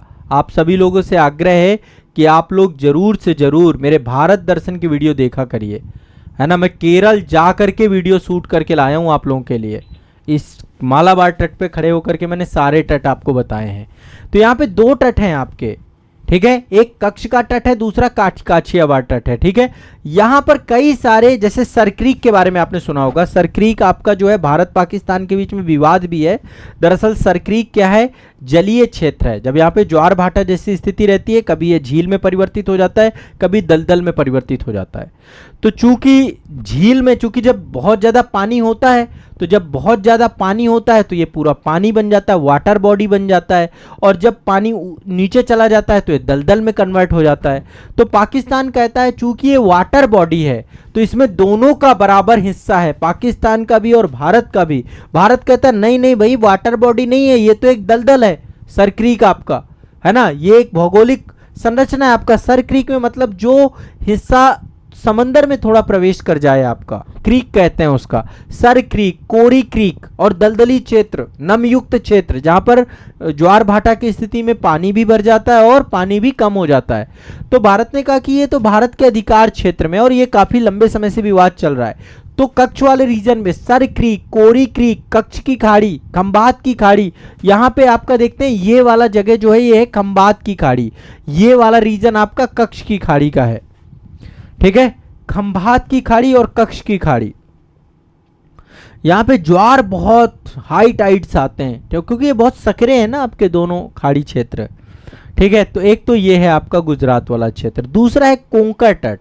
कोंकण तट लगभग 720 मीटर लंबा तट है आपका। अच्छा, एक चीज और यहाँ पे याद कर लीजिए, यदि हम देखें सबसे ज्यादा तट रेखा किस राज्य के पास है, तो सबसे ज्यादा तट रेखा गुजरात के पास है। राज्यों की बात करें, केंद्र शासित प्रदेश को जोड़ देंगे तो फिर अंडमान निकोबार द्वीप समूह हो जाएगा। यदि हम राज्यों की बात करें, स्टेट की बात करें, तो सबसे ज्यादा तट रेखा है गुजरात के पास। और यदि हम केंद्र शासित प्रदेश भी साथ में ऐड कर देंगे तो फिर अंडमान निकोबार द्वीप समूह हो जाएगा। ध्यान रखिएगा। ठीक है, क्लियर, स्पष्ट है। अब कोंकण तट जो आपका है 720 किलोमीटर लंबाई वाला तट है। इसमें महाराष्ट्र और गोवा दोनों आते हैं। महाराष्ट्र और गोवा दोनों आते हैं। ध्यान रखिएगा, दोनों के तटीय मैदान आते हैं, महाराष्ट्र का तट और गोवा का तट। ये दोनों मिलकर के क्या बन जाता है? कोंकण तट। इसको क्या बोलते हैं? कोंकण तट। ठीक है, कोंका तट कहते हैं। यहाँ पे बहुत सारे अच्छे अच्छे बीचेज अवस्थित है आपके। एक आपका कलांगुट बीच है, कलांगुट सागर पुलिन। कलांगुट गोवा तो आपको पता है फेमस ही है, बहुत सुंदर सुंदर बीच है। बीच मतलब किनारे जो समंदर ने बनाए हैं, है ना, पुलिन बोलते हैं इनको हम। इसके अलावा थालघाट दर्रा, भोरघाट दर्रा, ये विभिन्न प्रकार के दर्रे अवस्थित हैं, है ना, ये सब तटीय क्षेत्रों पर। यहाँ पे बहुत सारी नदियाँ बहती हैं, बहुत सारी नदियाँ बहती हैं। जुआरी नदी, मांडवी नदी, बसाक नदी, भोगराना नदी, पिंजल नदी, कई सारी प्रमुख नदियाँ भी कोंका तट में आकर के अपना जल गिराती हैं। ठीक है, इसके बाद अगला तट पे चलते हैं। अगला कोस्ट है आपका कन्नड़ तट। कन्नड़ तट आपका कहाँ का तट है? ये आपका, मैंने देखो इससे पहले मैंने स्पष्ट कर दिया था, सौराष्ट्र से लेके सूरत तक का तट गुजरात का तट है। दमन से लेके गोवा तक के तट को हम कोंका तट कहते हैं। दमन से लेकर, यहाँ पे दमन पड़ता है, दमन से लेकर के, दमन द्वीप दो जगह पड़ती है ना, तो दमन से लेकर के गोवा तक आपका कोंका तट है, और गोवा से लेकर मंगलुरु तक का तट कन्नड़ तट आपका कहलाता है। तो कन्नड़ तट आपका जो है ये सकरा तट है, बहुत ज्यादा चौड़ा नहीं है। उत्तर में बहुत ज्यादा सकरा है और दक्षिण में बहुत ज्यादा चौड़ा है। तो इसका उत्तरी भाग काफी सकरा है, पतला है। पश्चिमी घाट पर्वत श्रेणी यहाँ पे पड़ती है। इसकी ढाल जो है उसमें सीढ़ी नुमा बहुत सारे ढाल पाए जाते हैं, जिसमें विभिन्न प्रकार के बहुत सारे ड्राई फ्रूट्स और बहुत सारे मसालों की खेती होती है। कर्नाटक में सबसे ज्यादा खेती होती है कहवा की। तो कहवा की खेती भी इन्हीं तटीय क्षेत्रों में भी होती है, और जो यहाँ पर पश्चिमी घाट है उसके पर्वतीय क्षेत्रों में भी होती है। तो यहाँ काजू की खेती, सुपारी की खेती, कहवा की खेती, काली मिर्च की खेती, ये सारी खेतियाँ भी यहाँ पर पाई जाती हैं। यहाँ पे विभिन्न प्रकार की नदियाँ भी बहती हैं। सरावती नदी पे गोरसप्पा जलप्रपात है ना, सरावती नदी, नेत्रावती नदी, कालिंदी नदी, है ना, गंगावेली नदी, कई सारी नदियाँ भी यहाँ पर देखने को मिलती है। देखिए ये वाली जो क्लास मैं ले रहा हूँ ये महा रिवीजन की पेड क्लास है, जो केवल और केवल 99 रुपीज़ की क्लास है। 4:30 बजे ये क्लास ऐप में होगी। इसके 2 डेमो क्लास मैं आप लोगों को यूट्यूब पे दे रहा हूँ। बाकी की सारी क्लास, इससे पहले एक डेमो क्लास हो चुकी है, ये दूसरा हमारा क्लास है। डेमो क्लास यूट्यूब पे भी है और ऐप में भी है। बाकी की क्लासेस सारी की सारी इसकी जो होंगी चौथे संस्करण की, ये सारी आपकी ऐप में होंगी। तो आप लोग ऐप में जरूर आ जाइएगा। ऐप में हम डिटेल में रिवीजन करेंगे, जीएस के टॉपिक का रिवीजन होगा, रैंडम टॉपिक होंगे। 60 टॉपिक का रिवीजन कराऊंगा। 60 टॉपिक में आपका काफी कुछ रिवाइज हो जाएगा, और इसके पहले के 3 संस्करण और आप ले लेंगे तो उनमें लगभग हमने 200 से ज्यादा टॉपिक का रिवीजन वहां करवा रखा है, उसको भी देखिएगा जरूर।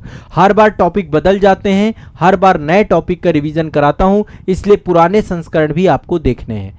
यहाँ पे कई सारी नदियां बहती हैं, वो भी मैंने आपको बता दिया।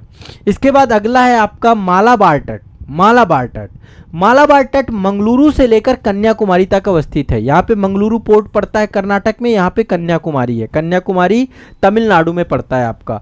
यहाँ तक मालाबार तट कहलाता है।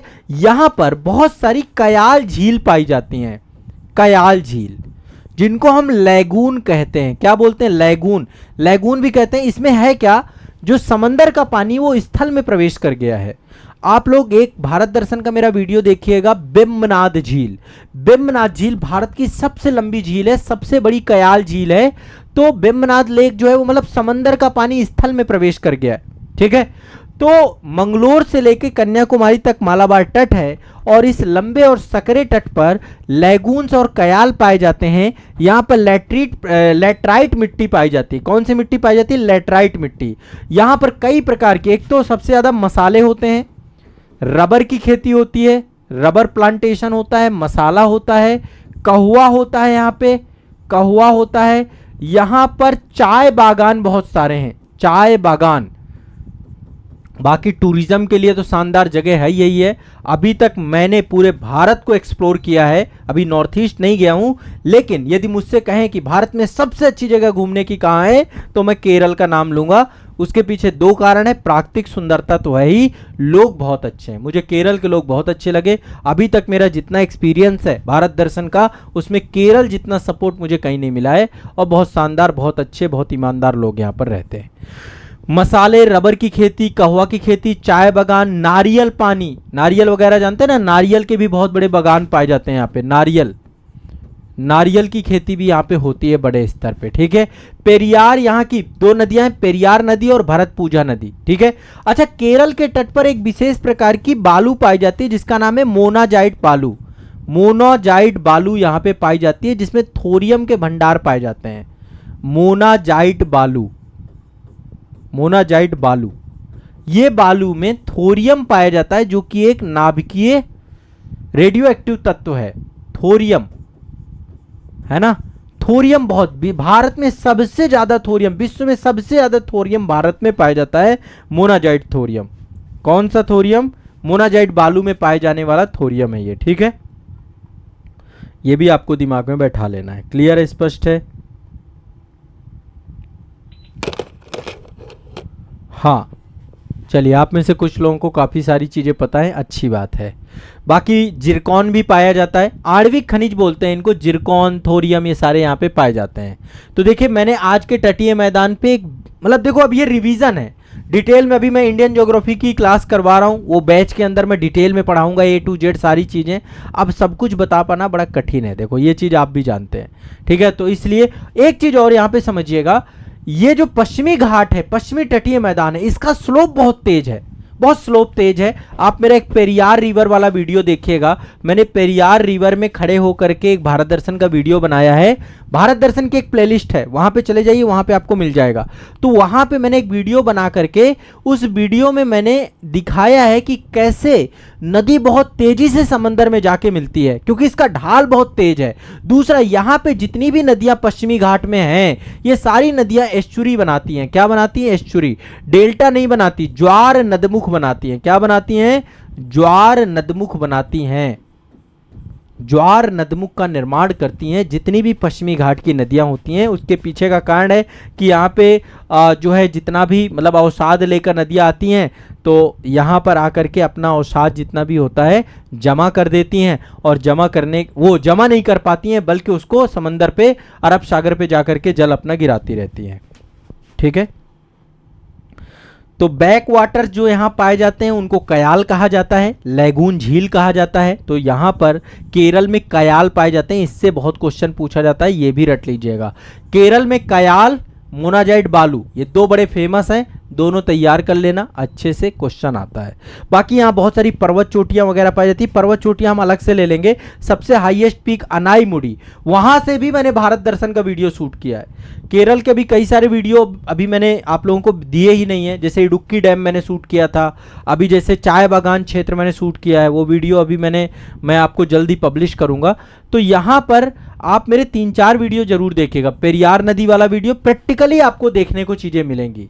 आप पेरियार नदी देखिएगा, आप अन्नाईमुडी का देखिएगा, अन्नाईमुडी हाईएस्ट पीक पे खड़े होकर के ही मैंने वीडियो बनाया है, ठीक है। और 16 वन वगैरह, 16 फॉरेस्ट वगैरह यहाँ पर जो है उनके बारे में जानकारी आपको मिलेगी। नील कुरुंजी के बारे में पता चलेगी। और मैंने इराविकुलम नेशनल पार्क यहाँ पर उसी पे खड़े होकर के चीज़ें बताई, नीलगिरी तहर वहाँ पाए जाते हैं, वो भी चीज़ें बताई, बहुत सारी चीज़ें बताई हैं, देख लीजिएगा जरूर, ठीक है। बाकी अब ये कोरोमंडल तट और इधर का तट हम अगली क्लास में करेंगे, नेक्स्ट क्लास में डिटेल में समझने का प्रयास करेंगे। चलिए आगे चलते हैं, बायोलॉजी, जीव विज्ञान पे चलते हैं। साइंस के अंतर्गत बायो में मैं आज आप लोगों को पढ़ाने वाला हूं पोषण से जुड़ा हुआ कोई टॉपिक, जो टॉपिक बहुत इंपॉर्टेंट है, जहां से क्वेश्चन कई बार पूछे गए हैं। पोषण में टॉपिक है खनिज, खनिज पोषक तत्व, बहुत सारे। देखिए पोषक तत्व तो आप सभी जानते हैं, जो भी हम खाते हैं तो भोजन में कार्बोहाइड्रेट लेते हैं, फैट लेते हैं, प्रोटीन्स लेते हैं, विटामिन्स भी हमें लेना होता है ना। साथ में हमें खनिज तत्व, मिनरल्स की भी जरूरत होती है। शरीर में अल्प मात्रा में कई प्रकार के खनिज तत्वों की आवश्यकता होती है। आप कभी अपना ब्लड रिपोर्ट करवाइएगा, देखिए आप लोग अपना ब्लड रिपोर्ट जरूर कराइए करिए, डॉक्टर से एक बार सलाह लीजिए। हर 6 महीने में एक रूटीन चेकअप होता है, रूटीन चेकअप में एक बार होल बॉडी चेकअप करा लो। 6 महीने में नहीं कराओ, साल भर में एक बार करा लो। जब आपका जन्म दिवस आता है, साल में एक बार अपना ब्लड चेकअप कराया करो, होल बॉडी चेकअप। उससे आपको पता चलेगा कि आपकी बॉडी में क्या क्या कमियां हैं, है ना। बॉडी में बहुत सारी कमियां होती हैं, कई बार कोई विटामिन डाउन, मान लो विटामिन डी डाउन है, विटामिन B12 डाउन है, कैल्शियम की कमी है ना, मिनरल्स की कमी हो जाती है हमारी बॉडी में, और उससे फिर हमारे शरीर में बहुत सारी व्याधियां आने लग जाती हैं। ऐसे दवा मत खाया करो, पहले चेकअप कराओ। डॉक्टर से पूछो, होल बॉडी चेकअप कराओ, फिर उसके बाद उन कमियों को फुल करने के लिए डॉक्टर के पास चले जाओ। डॉक्टर आपको वो कमियों के लिए दवाएं लिख देगा, उनको खाओ।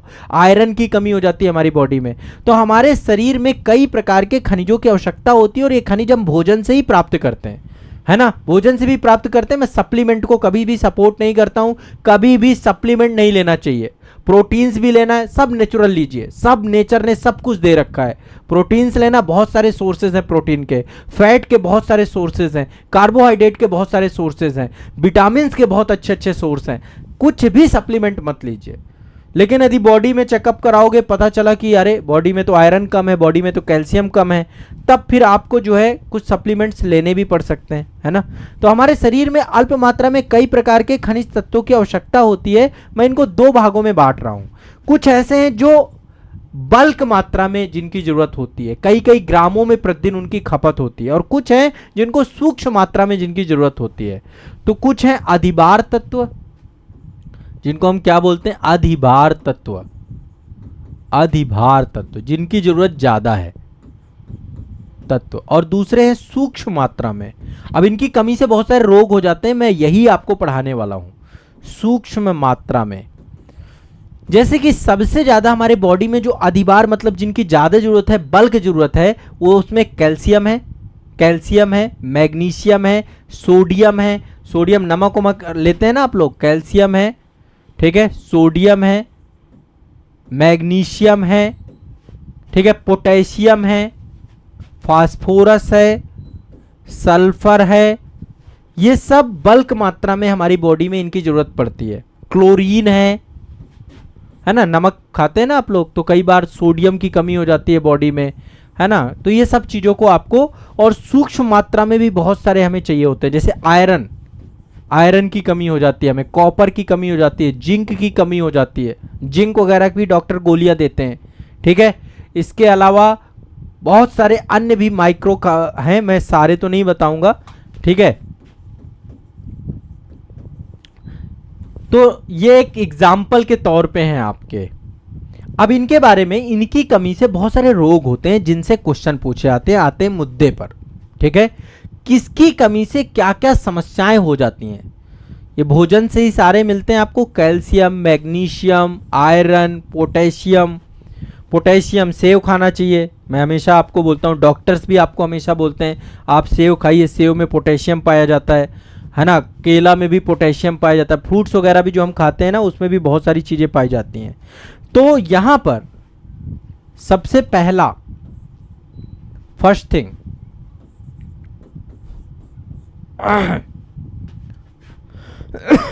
कैल्शियम। कैल्शियम की कमी से किस किस प्रकार के रोग होते हैं। कैल्शियम हमारी हड्डियों में पाया जाता है। हमारी बॉडी में जितनी भी बोन्स है ना, हड्डियां ना हो तो ये शरीर खड़ा ही नहीं हो सकते। हमारे अंदर जो ढांचा है वो हड्डियों का बना हुआ है। 206 हड्डियां पाई जाती हैं हमारे शरीर में, 206 हड्डियां। तो जो हमारे शरीर में हड्डियों की रचना है, जो हमारे दांत हैं, दांत, कई बार दांतों में समस्या आती है ना, ठीक है, इन सभी में कैल्शियम ही होता है। और यदि कैल्शियम की कमी हो गई तो आपके दांत गड़बड़ हो जाएंगे, आपकी हड्डियां दुर्बल हो जाएंगी, उनकी डेंसिटी कमजोर हो जाएगी। तो हमें कैल्शियम पर्याप्त मात्रा में लेनी चाहिए, ठीक है। कैल्शियम हमारे ब्लड में भी पाया जाता है। तंत्रिकाओं और पेशियों का जो कार्य होता है हमारे यहाँ पे, वो भी कैल्शियम के द्वारा ही किया जाता है। आदमी की वृद्धि रुक जाती है यदि कैल्शियम की कमी हुई, शरीर कमजोर हो जाएगा, थकान लगेगी, थकावट होगी, बहुत सारी समस्याएं होंगी। तो यदि दूध में भी कैल्शियम पाया जाता है, पनीर में भी पाया जाता है, हरी सब्जियों में, फलियों में, अनाजों में, इन सब में कैल्शियम पाया जाता है। आप चेकअप जरूर कराइएगा। मैं चेकअप के लिए इसलिए बोल रहा हूँ क्योंकि पता नहीं चलता है, जब आप चेकअप कराते हो तब पता चलता है। आज के टाइम पे लोग सूर्य की, अभी जैसे देखो ठंड का टाइम आएगा तो आपको क्या करना है, इस टाइम पे बढ़िया सनलाइट में भी थोड़ा बैठिए, है ना, थोड़ा सा टाइम जरूर वहाँ पर बैठिए। घर पे है, छत पे जाके बैठ के थोड़ी देर पढ़ लिया आपने, बालकनी में जाके पढ़ लिया, कोई पार्क में जाके पढ़ लिया, तो थोड़ा सा सूर्य की रोशनी लगेगी। आज के टाइम पे बच्चे सूर्य की रोशनी में बैठते, विटामिन डी सबका डाउन है, सबका विटामिन डी डाउन है, विटामिन डी डाउन है, विटामिन B12 डाउन है, फिर शरीर में पेन हो रहा है, पढ़ाई में मन नहीं लग रहा है ना, बहुत सारी समस्याएं होती हैं। कैल्शियम की कमी होती है, शरीर की हड्डियां दुख रही हैं, बहुत सारी यहाँ पे हड्डियां दुख रही हैं, दांतों में समस्या आ गई, तो ये सब प्रॉब्लम इसी कारण से आती है क्योंकि हम कैल्शियम हमारे शरीर में कम हो जाता है। दूसरा है फास्फोरस। फास्फोरस फास्फोरस दूध, मांस और अनाज, इन सब में पाया जाता है। फास्फोरस भी दांत और हड्डियां, इनसे भी हमारा जो है फास्फोरस बनता है। साथ ही फास्फोरस हमारी सेल के अंदर डीएनए और आरएनए में भी पाया जाता है। और जो एडिनोसिन ट्राइफॉस्फेट एटीपी के रूप में जो एनर्जी होती है, उसमें भी फास्फोरस का बहुत बड़ा योगदान होता है। फास्फोरस का मतलब है पी। ठीक है, कैल्शियम इंपॉर्टेंट है, फास्फोरस भी इंपॉर्टेंट है हमारी बॉडी के लिए। यदि फास्फोरस भी कम हो जाएगा तो सेम जो कमियां कैल्शियम के कारण होती हैं वही फास्फोरस के कारण भी होती हैं। दांतों व हड्डियां कमजोर हो जाएंगी, शरीर की वृद्धि रुक जाएगी, शरीर के कुछ हिस्से मतलब दुर्बल पड़ जाएंगे, शरीर कमजोर पड़ जाएगा आपका। ठीक है, तो इसलिए हमें फास्फोरस जरूरी है। इसके अलावा एक होता है सल्फर। सल्फर कई सारे अमीनो अम्ल में पाया जाता है। शरीर के अंदर बहुत सारे हमारे अमीनो अम्ल होते हैं, उन अमीनो अम्लों में सल्फर पाया जाता है, जिसको हम बोलते हैं गंधक। ठीक है, तो ये बहुत जरूरी है। प्रोटीन्स का जो हमारे शरीर में जनरेशन होता है उसमें सल्फर की बहुत बड़ी योगदान होता है। तो शरीर में यदि सल्फर की कमी हो गई तो बहुत सारी समस्या हो जाएगी। भोजन की कई सारी चीज़ों में सल्फर भी पाया जाता है, जैसे लहसुन वगैरह हो गया, लहसुन, प्याज, इन सब में सल्फर की मात्रा पाई जाती है। ठीक है, इसके बाद पोटेशियम। पोटेशियम बहुत जरूरी है शरीर के लिए, है ना। सेव में पोटेशियम पाया जाता है। पोटेशियम हमारे हृदय के लिए बहुत जरूरी है। ठीक है, बहुत हृदय के लिए बहुत जरूरी है। हमारा उच्च, जिसको हाई बीपी होता है ना, यदि पोटेशियम की कमी हो गई तो आपका हाई बीपी हो जाएगा, पेशियों में दुर्बलता आ जाएगी, पैरालिसिस का खतरा आ जाता है, हमारे शरीर में भूख नहीं लगेगी हमें। ठीक है, पेशियों में ऐंठन होनी चालू हो जाएगी। इसलिए हमारे शरीर में पोटेशियम बहुत जरूरी है। और सेव में पोटेशियम पाया जाता है, केला में पोटेशियम पाया जाता है, मांस में, दूध में, अनाज में, फल में, सब्जियों में, इन सब में पोटेशियम पाया जाता है। तो हम जब कंज्यूम करते हैं, इसलिए हरी सब्जियां खाया करो। हरी सब्जियां जैसे अभी पालक आती है, पालक खा लिया करो, है ना। पालक है, मेथी है ना। मार्केट में कितने प्रकार की हरी सब्जियां आती है। अभी मूली आ गए, मूली के पत्ते हैं, है ना। बहुत सारी हरी सब्जियां हैं, तरोई आती है, घिया आता है। आप में से बहुत सारे लोगों को कुछ सब्जियां पसंद ही नहीं होंगी, लेकिन शरीर स्वस्थ रहे, बॉडी डिटॉक्स हो, उसके लिए हमें अच्छा भोजन लेना चाहिए। पोटेशियम की पर्याप्त मात्रा हमारे शरीर में होनी चाहिए। इसलिए मैं कह रहा हूं, सेव की आदत डाल लो। सुबह मॉर्निंग में एक सेव खाली पेट खाना है, खाली पेट एक सेव खा जाइए। सुबह ब्रेकफास्ट सेव को बना लीजिए।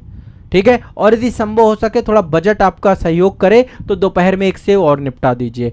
2 सेव खा लेंगे, आपको कोई दिक्कत नहीं होगी आपके बॉडी में। देखिए, यदि विटामिन मतलब पोटेशियम आपके बॉडी में प्रॉपर है तो आपका हृदय में कभी भी हार्ट अटैक जैसी समस्याएं नहीं होंगी, है ना। कोलेस्ट्रॉल का लेवल नहीं बढ़ेगा, इसलिए आपका ये बहुत जरूरी है। पैरालिसिस जैसी समस्याएं नहीं आएंगी, तो ये भी बहुत जरूरी है। पोटेशियम बहुत इंपॉर्टेंट है हमारे शरीर के लिए। ठीक है, इसके बाद क्लोरीन। क्लोरीन, NaCl, नमक आप खाते हैं ना, नमक खाने वाला जो नमक होता है, नमक भी कई बार आप कोई भी नमक ले लेते हैं। जब कभी टाटा वाटा का भी नमक लेते हैं ना, तो उसमें एक बार देखा करिए पीछे। टाटा का नमक अच्छा आता है, डॉक्टर भी रिकमेंड करते हैं, तो उसमें पीछे एक बार देखा करो कि इसमें कितना सोडियम है, कितना क्लोरीन है। कई बार मात्राएं देखिए, कई बार हम नहीं देखते हैं उसको लेकर के। ठीक है, तो यदि हम नमक की बॉडी में कमी हो जाएगी तो भूख की कमी होगी, पेशियों में ऐंठन आ जाएगी, है ना। और यहां तक कि आयोडीन की यदि आपकी कमी हो गई तो घेंगा रोग हो जाता है यहाँ पे आयोडीन की कमी से। क्लियर है, स्पष्ट है।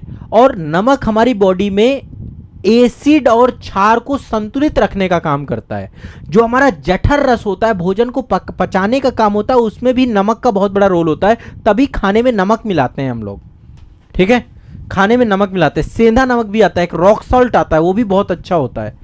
ठीक है, तो आपको खाने का नमक में आपको बहुत अच्छी मात्रा में क्या मिल जाएगा, Cl मिल जाएगा, और साथ साथ आपको सोडियम भी मिल जाएगा। NaCl, उसका फुल फॉर्म ही होता है NaCl, है ना। सोडियम और क्लोरीन दोनों आपको प्राप्त हो जाएगा खाने के नमक में। ठीक है, तो इससे आपका बीपी का प्रॉब्लम भी सॉल्व होता है। ठीक है, हाई बीपी किसी को है, नमक, है ना, भूख की कमी, पेशियों की ऐंठन, यदि आपका नमक गड़बड़ाया तो आपको बीपी के पेशेंट हो जाते हैं बहुत बार। अच्छा, एक काम और करता है, आज मैं एक फैक्ट आपको बताता हूं। हमें प्यास क्यों लगती है पता है? हमें प्यास इसलिए लगती है, कई बार आप देखते हैं हमें, हमारे बॉडी को, अभी जैसे मैं बात कर रहा हूं, बात करते करते प्यास लग गई। हमारी बॉडी में नमक का और पानी का एक संतुलन है, जल संतुलन बोलते हैं उसको। जैसे जैसे हमारी बॉडी में नमक की मात्रा बढ़ेगी तो हमें पानी की जरूरत पड़ेगी, जिससे वो बैलेंस हो जाएगा, ध्यान रखिएगा। और जब वाटर की मात्रा बढ़ेगी तो जो नमक है उसको आप इनटेक करते हैं, जिसके कारण से वो फिर बैलेंस हो जाता है। तो प्यास लगने के पीछे का कारण यह है कि बॉडी में नमक की मात्रा आपकी बढ़ रही है, उसको संतुलित करने के लिए प्यास आप करते हैं। उसको जल संतुलन करने का काम भी सोडियम करता है, आपका क्लोरीन करता है, ये दोनों करते हैं आपके, ठीक है। इसके बाद एक है आपका तत्व मैग्नीशियम, Mg, मैग्नीशियम। मैग्नीशियम जो है आपका, ये भी हरी सब्जियों में, अनाजों में, सब में पाया जाता है और इसका बहुत बड़ा योगदान होता है। जो हमारे यहाँ जो हमारे शरीर में ऊर्जा बनती है एडिनोसिन ट्राइफॉस्फेट, उसमें सब जगह पे ये सहायक के तौर पे काम करता है। यदि मैग्नीशियम की कमी हो जाएगी तो हमारे तंत्र की कार्य प्रणाली बाधित होगी, दिमाग आपका अशांत रहने लग जाएगा। इसलिए बॉडी में आपको मैग्नीशियम की भी पर्याप्त मात्रा लेनी चाहिए। तो हमारी बॉडी में ये कुछ मैंने आपको मिनरल्स बताए हैं, कैल्शियम, पोटेशियम, है ना। डॉक्टर फिर अलग से गोली भी देता है आपको, है ना, इन सब के लिए।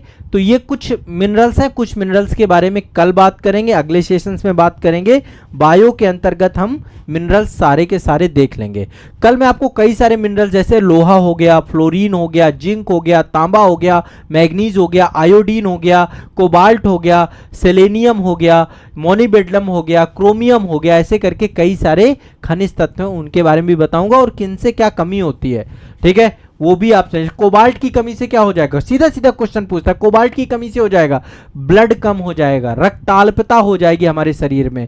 कोबाल्ट विटामिन B12 में पाया जाता है, B12 का महत्वपूर्ण हिस्सा है कोबाल्ट।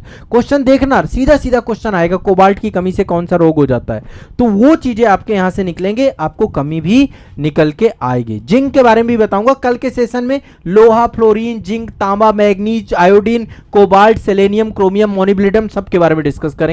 कल के सेशन का इंतजार करिए। अगला सेशन, अगली क्लास आपकी बैच के अंदर ही होगी और जो बच्चे हमारे पेड बैच में हैं उन सबको क्लास में मैं मिलूंगा अगली क्लास में, ठीक है। इसलिए आप सब लोग बैच में जरूर आ जाइएगा, पेड बैच में जरूर जुड़ जाइएगा। केवल और केवल 99 रुपीज का बैच है। इस बैच के साथ आपको टेस्ट सीरीज भी उपलब्ध कराएंगे हम, टेस्ट सीरीज भी आपको मिलेगी, आपको टेस्ट सीरीज फ्री में दी जा रही है इस बैच के साथ। चलिए आगे चलते हैं। अगला सब्जेक्ट आपका है, अंतिम सब्जेक्ट पे आ रहे हैं, अर्थव्यवस्था, इकोनॉमी। देखो इकोनॉमी में मैं पिछले सेशन में वित्तीय समावेशन आपको बता रहा था, वित्तीय समावेशन। अब आपको एक होमवर्क पहले दे देता हूं कि अब आप सभी को क्या करना है। वित्तीय समावेशन, सरकार ने क्या क्या काम किए हैं वित्तीय समावेशन को लेकर हाल फिलहाल में, एक बार सर्च करिए। जैसे अभी NPS वात्सल्य योजना आई है आपकी, हाल फिलहाल में हर बजट में वित्तीय समावेशन को लेकर काम आती है। जैसे मैं कुछ एग्जाम्पल दे रहा हूं, गेहूं और धान की खरीद के लिए किसानों के लिए डायरेक्ट बेनिफिट ट्रांसफर का काम सरकार ने पहल योजना भी चालू की है। पहल योजना में जैसे गैस सिलेंडर की सब्सिडी भी सीधा बैंक खाते के माध्यम से आपके घर में पहुंचती है। किसान सम्मान निधि के अंतर्गत 2000 रुपए सरकार भेज रही है सभी को। इसके अलावा सरकार जो है मिश्रित पूंजी सुविधा उपलब्ध करा रही है। इसके अलावा सरकार के द्वारा उद्यम पोर्टल, ई श्रम पोर्टल, NPS पोर्टल या फिर सरकार के द्वारा प्रधानमंत्री जनधन योजना लेकर के आई गई है। ये जितनी योजनाएं हैं, डाकघरों को कोर बैंकिंग का काम करवाया जा रहा है, पेमेंट बैंक की सुविधा दी गई है सरकार के द्वारा, डिजिटल बैंक इकाइयां खोली जा रही हैं, मोबाइल बैंकिंग चालू की जा रही है, बहुत सारे वित्तीय समावेशन के कार्यक्रम चालू किए जा रहे हैं और साथ में ग्राम विकास कार्यक्रम बहुत सारे स्टार्ट हो रहे हैं। जो कि तो आप लोग एक बार ये जरूर करिएगा कि भारत सरकार वित्तीय समावेशन को लेकर क्या काम कर रही है। आज मैं डिस्कस करने वाला हूं कि वित्तीय समावेशन के मार्ग में, ये तो क्लियर है ना कि वित्तीय समावेशन का मतलब क्या है। वित्तीय सेवाओं को सब तक पहुंचाना, सिंपल सी बात है। वित्तीय सेवाओं की सब तक पहुंच, चाहे वो बैंकिंग सेवाएं हो, चाहे बीमा सेवाएं हो, चाहे पेंशन सेवाएं हो, सभी प्रकार की सेवाओं की पहुंच, चाहे वो लोन की सेवा हो, सभी प्रकार की सेवाओं की पहुंच सुनिश्चित कराना ही आपका सरकार का मूल उद्देश्य है और इसी को वित्तीय समावेशन कहते हैं। आपकी छात्रवृत्ति आपके अकाउंट पे आ रही है, वित्तीय समावेशन है। आप यदि बैंक के माध्यम से जुड़ रहे हैं, बैंक से लोन ले रहे हैं, वित्तीय समावेशन है। तो सरकार का अल्टीमेट वित्तीय समावेशन की जरूरत इसलिए है ताकि सरकार आपको एक चैनल से जोड़ सके, ताकि आपको लोन चाहिए तो आप सूदखोरों के चक्कर में ना पड़े, साहूकारों के चक्कर में ना पड़े, कमजोर वर्गों का शोषण ना हो, किसी भी व्यक्ति को बैंक के माध्यम से ऋण भी मिल सके और लोगों का जीवन स्तर सुधारा जा सके। ठीक है, अब मुद्दा यहां पे वित्तीय समावेशन के मार्ग में बहुत सारी बाधाएं भी आती हैं। क्या क्या बाधाएं हैं वित्तीय समावेशन के मार्ग में? वित्तीय समावेशन के मार्ग में क्या क्या बाधाएं हैं? ये सीधा सीधा एक क्वेश्चन पूछ लेता है और ये मेंस का क्वेश्चन है। देखो ये प्री में भी काम आएगा, प्री में भी पूछता है, पर मेंस में भी पूछता है कि वित्तीय समावेशन के लिए क्या बाधाएं हैं, क्या क्या कमी। पहली बात देखो, सबसे बड़ी समस्या भारत में क्या है ना, निम्न वर्ग बहुत है, मध्यम वर्ग बहुत है, लोगों के पास पैसा ही नहीं बच रहा है। जितनी महंगाई है, जितना कमा रहे हैं शाम को खर्च, तो बैंक तक जाने ही नहीं है। लोग अभी भी कैश इकोनॉमी के साथ जुड़े हुए हैं, लोगों को लगता है कैश में ज़्यादा ठीक है, अभी भी हिचक है। बहुत सारे लोग बैंकिंग सेक्टर से जुड़े हैं। नोटबंदी ने कोई काम किया हो ना किया हो, लेकिन सबसे बड़ा काम ये नोटबंदी ने किया है कि लोगों को बैंक से जोड़ दिया, लोगों को बैंक का महत्व पता चल गया। लेकिन अभी भी समानांतर एक कैश इकोनॉमी चल रही है भारत में। तो एक नगद आधारित, नगद को हम लिख सकते हैं कैश आधारित अर्थव्यवस्था अभी भी चल रही है। आधारित यानी लोग बैंक को बाईपास कर देते हैं। अब ज्यादा संख्या तो नहीं बची, दो दो नोटबंदियां हो चुकी हैं। पहला तो चुनौती यही है, क्या है वित्तीय समावेशन के लिए चुनौतियां, लिख लीजिएगा आप लोग ये सारे पॉइंट। कैश आधारित अर्थव्यवस्था, आप जाइए बड़े बड़े दुकान वाले जीएसटी बचाने के चक्कर में कैश में लेंगे, आपसे बोलेंगे कैश दे दो तो बहुत अच्छा होगा, बैंक में लेंगे तो 18% जीएसटी लग जाएगी। सरकार सोच रही है आ जाए तो सबके बारे में पता चल जाए, टैक्स ले लें, लेकिन टैक्स नहीं लेते। ठीक है,